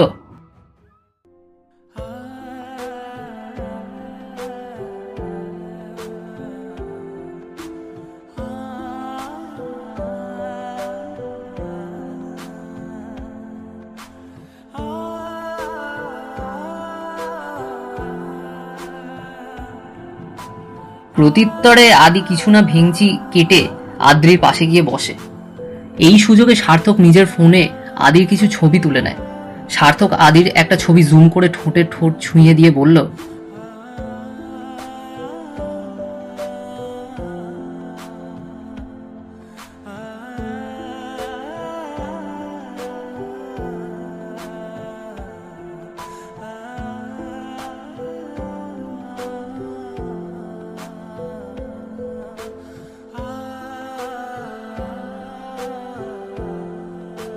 কি হয়েছে আদ্রি? চোখ খুলো প্লিজ। আদ্রি, এই আদ্রি। উৎস আদ্রিকে বারংবার ডাকার পরেও তার থেকে কোনো রেসপন্স না পেয়ে উৎস অনেকটা ঘাবড়ে যায়। উৎস আর এক মুহূর্ত বিলম্ব না করে আদ্রিকে পাঁজা কোলে তুলে নিয়ে নিজেদের কক্ষে এসে বিছানায় শুইয়ে দিয়ে মুখের পানি ছিটা দেয়। কয়েক সেকেন্ড অতিবাহিত হওয়ার পর আদ্রি চোখ মেলে তাকিয়ে তার সম্মুখে উৎসকে দেখে চেঁচিয়ে ওঠার আগেই উৎস আদ্রির মুখ চেপে ধরে বলল, বিয়ের একটা দিন গত হয়েছে, এরই মধ্যে তুমি প্রেগনেন্ট হয়ে গেলে? মানে? আমি তো জানি মেয়েরা যখন প্রেগনেন্ট হয় তখন কারণে অকারণে সেন্সলেস হয়ে যায়, তাই তুমিও কোনো কারণ ছাড়াই সেন্সলেস হয়ে গেলে। এর জন্য আমি ভাবলাম হয়তো প্রেগনেন্ট হয়ে গিয়েছো। উৎসের কথা শুনে আদ্রির চোখ বড় বড় হয়ে যায়। উৎসের হাত থেকে তখনও রক্ত ঝরছে, অথচ মানুষটা এমন ভাব করছে যেন কিছুই হয়নি। আদ্রি তড়িৎ গতিতে বিছানা ছেড়ে নেমে ফার্স্ট এড বক্স নিয়ে এসে যত্ন সহকারে উৎসের হাতের রক্ত পরিষ্কার করে দিয়ে ব্যান্ডেজ করে দেয়। উৎস পুরোটা সময় আদ্রির মুখের দিকে মুগ্ধ দৃষ্টিতে তাকিয়েছিল। তার মনে হচ্ছিল এই সময়টা যদি কভু শেষ না হতো, যদি ঘড়ির কাঁটা এখানেই থেমে যেত, কিন্তু উৎসের সেই চাওয়া পূরণ হয় না। আদ্রি উৎসের হাতে ব্যান্ডেজ লাগিয়ে দিয়ে বিছানার উপর থেকে বালিশ নিয়ে ফ্লোরে মাদুর বিছিয়ে সেখানে শুয়ে পড়ে। ব্যাপারটা দেখে খারাপ লাগে উৎসের। উৎস কিছু বলতে গিয়েও বলতে পারে না, তার যে বলার মুখ নেই। সে কিছু না বলে চুপচাপ শুয়ে পড়ে, কিন্তু কিছুতেই তন্দ্রা নামে না চোখে। মাথাটা বড্ড ধরেছে তার, গা ম্যাজ করছে, বড্ড কষ্ট হচ্ছে তোর। উৎস আদ্রিকে ডাকতে গিয়েও থেমে যায়, বুক ভরা যন্ত্রণা নিয়ে আখিদয় বন্ধ করে ঘুমানোর চেষ্টা করে। মাঝরাতে গোঙানির আওয়াজ শুনে ঘুম ভেঙে যায় আদ্রি তড়িৎ গতিতে রুমের লাইট জ্বালিয়ে দেখে উৎস বিছানায় ছটফট করছে। আদ্রি সন্তর্পণে উৎসের গায়ে হাত দিয়ে চমকে ওঠে। উৎসের জ্বরে গা পুড়ে যাচ্ছে। এত রাতে কাউকে ডাকতেও মন সাই দেয় না আদ্রির। আদ্রি ওয়াশরুমে গিয়ে বালতি ভরে পানি এনে উৎসের মাথায় পানি দিয়ে ধুয়ে দেয়। উৎসের গা থেকে শার্ট খুলে ভেজা কাপড় দিয়ে সম্পূর্ণ গা মুছে দেয়, ওষুধ খাইয়ে দেয়। তবুও উৎসের জ্বর কমার নাম নেই। আদ্রি খেয়াল করলো উৎস শীতে কাঁপছে। বিছানার ওপর একটা মাত্র কাঁথা রাখা আছে। আদ্রি উৎসের গায়ে কাঁথা টেনে নেওয়ার পরেও উৎসের শীত কমছে না দেখে আদ্রি উপায়ন্তর না পেয়ে উৎসকে জড়িয়ে ধরে। বুকের ওপর ভারী কিছু অনুভব করতে বুক ভেঙে যায় উৎসের। উৎস চোখ খুলে আদ্রিকে তার এতটা কাছে দেখে চমকে ওঠে। আদ্রির গরম নিঃশ্বাস উৎসের গায়ে উপচে পড়ছে। আদ্রির ছোট ছোট চুলগুলো কপালে লেপটে গিয়েছে। উৎস হাত দিয়ে সন্তর্পণে আদ্রির চুলগুলো কপাল থেকে সরিয়ে কানের পাশে গুজে দেয়। উৎসের হাতের স্পর্শ পেয়ে চোখ খুলে তাকায় আদ্রি। উৎসকে নিজের এত কাছে দেখে কড়া কথা বলতে যাবে, তখনই মনে হয় সে নিজেই উৎসের কাছে এসেছিল। চারিদিকে তখন ফজরের আজানের মিষ্টি ধ্বনিতে মুখরিত হয়ে উঠেছে। আদ্রি আর কোনো কথা না বাড়িয়ে বিছানা থেকে নেমে ওয়াশরুমে গিয়ে অজু করে এসে জায়নামাজ বিছিয়ে নামাজে দাঁড়িয়ে যায়। আদ্রির দেখা দেখি উৎস ওয়াশরুম থেকে অজু করে সাদা পাঞ্জাবি টুপি নিয়ে রুম থেকে বেরিয়ে যায়। আদ্রি সালাম ফিরিয়ে উৎসের মসজিদে যাওয়ার দৃশ্য দেখে তার চোখ থেকে দুফোঁটা পানি গড়িয়ে পড়ে।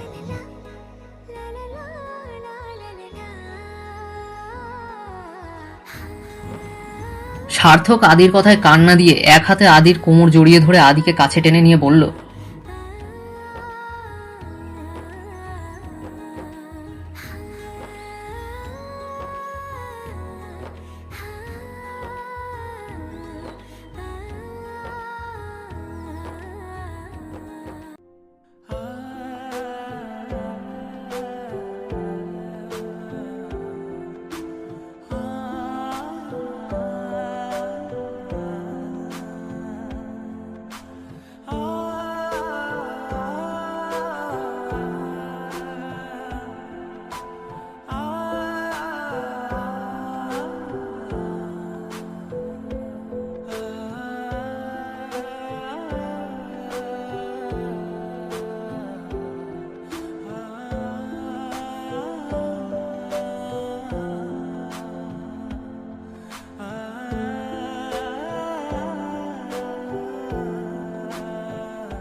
বলে সার্থক আদিকে বুকের সাথে মিশিয়ে নেয়।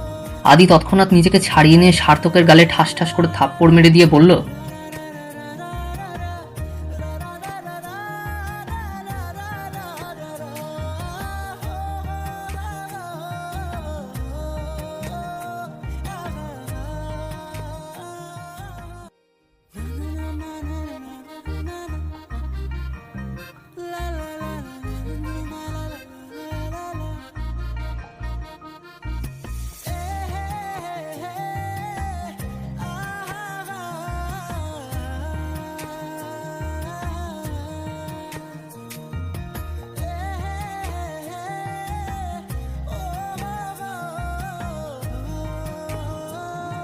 আদির কথায় চোখ ভিজে যায় সার্থকের।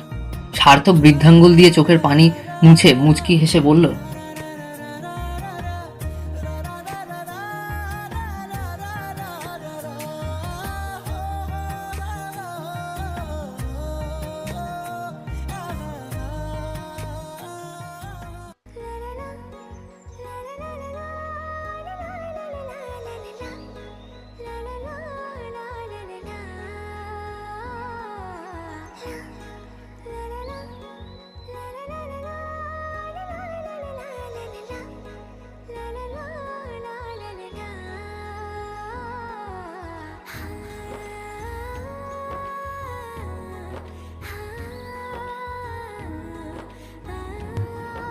বলে সার্থক দরজা খুলে বেরিয়ে যায়।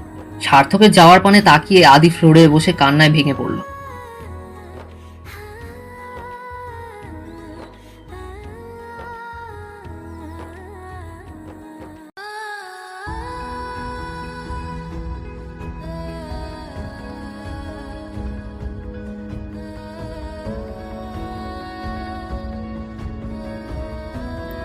আদ্রির সাজগোজ হলো তোমার? নিচে সবাই তোমার জন্য অপেক্ষা করছে। বাকিটা বলতে পারে না উৎস। তার চোখ আদ্রির দিকে পড়তেই থ হয়ে দাঁড়িয়ে যায় উৎস। কথা বলতে ভুলে যায়। গোলাপি শাড়িতে মারাত্মক সুন্দর লাগছে আদ্রিকে। মুখে বিন্দুমাত্র মেকআপের ছিটে ফোটা নেই। শুধুমাত্র একটা শাড়িতেই আদ্রিকে অন্যরকম লাগছে। আদ্রি উৎসকে এক ধ্যানে নিজের দিকে তাকিয়ে থাকতে দেখে উৎসের দিকে এগিয়ে এসে উৎসের মুখটা বন্ধ করে দিয়ে বলল, এভাবে হা করে তাকিয়ে থাকলে মুখে তো মশা মাছি ঢুকে যাবে জনাব। এমন হা করে তাকিয়ে কি দেখছেন? তোমাকে। ঢং কত! এমন ভাব করছেন যেন প্রথম আমাকে দেখছেন। উৎস কোনো কথা না বলে আদ্রিকে পাঁজা কোলে তুলে নিয়ে ড্রেসিং টেবিলের সামনে টুলের ওপর বসিয়ে দিয়ে আদ্রির কানে দুল, গলায় গয়না, হাতে চুড়ি পরিয়ে মুখে হালকা মেকআপ করিয়ে দিয়ে বলল, প্রতিদিন তুমি নতুন নতুন রূপে ধরা দাও আমার কাছে। মনে হয় যেন আমি নতুন আদ্রিকে দেখছি। জানো আদ্রি, আমার জীবনটা অন্য 5টা ছেলেদের মতো ছিল না।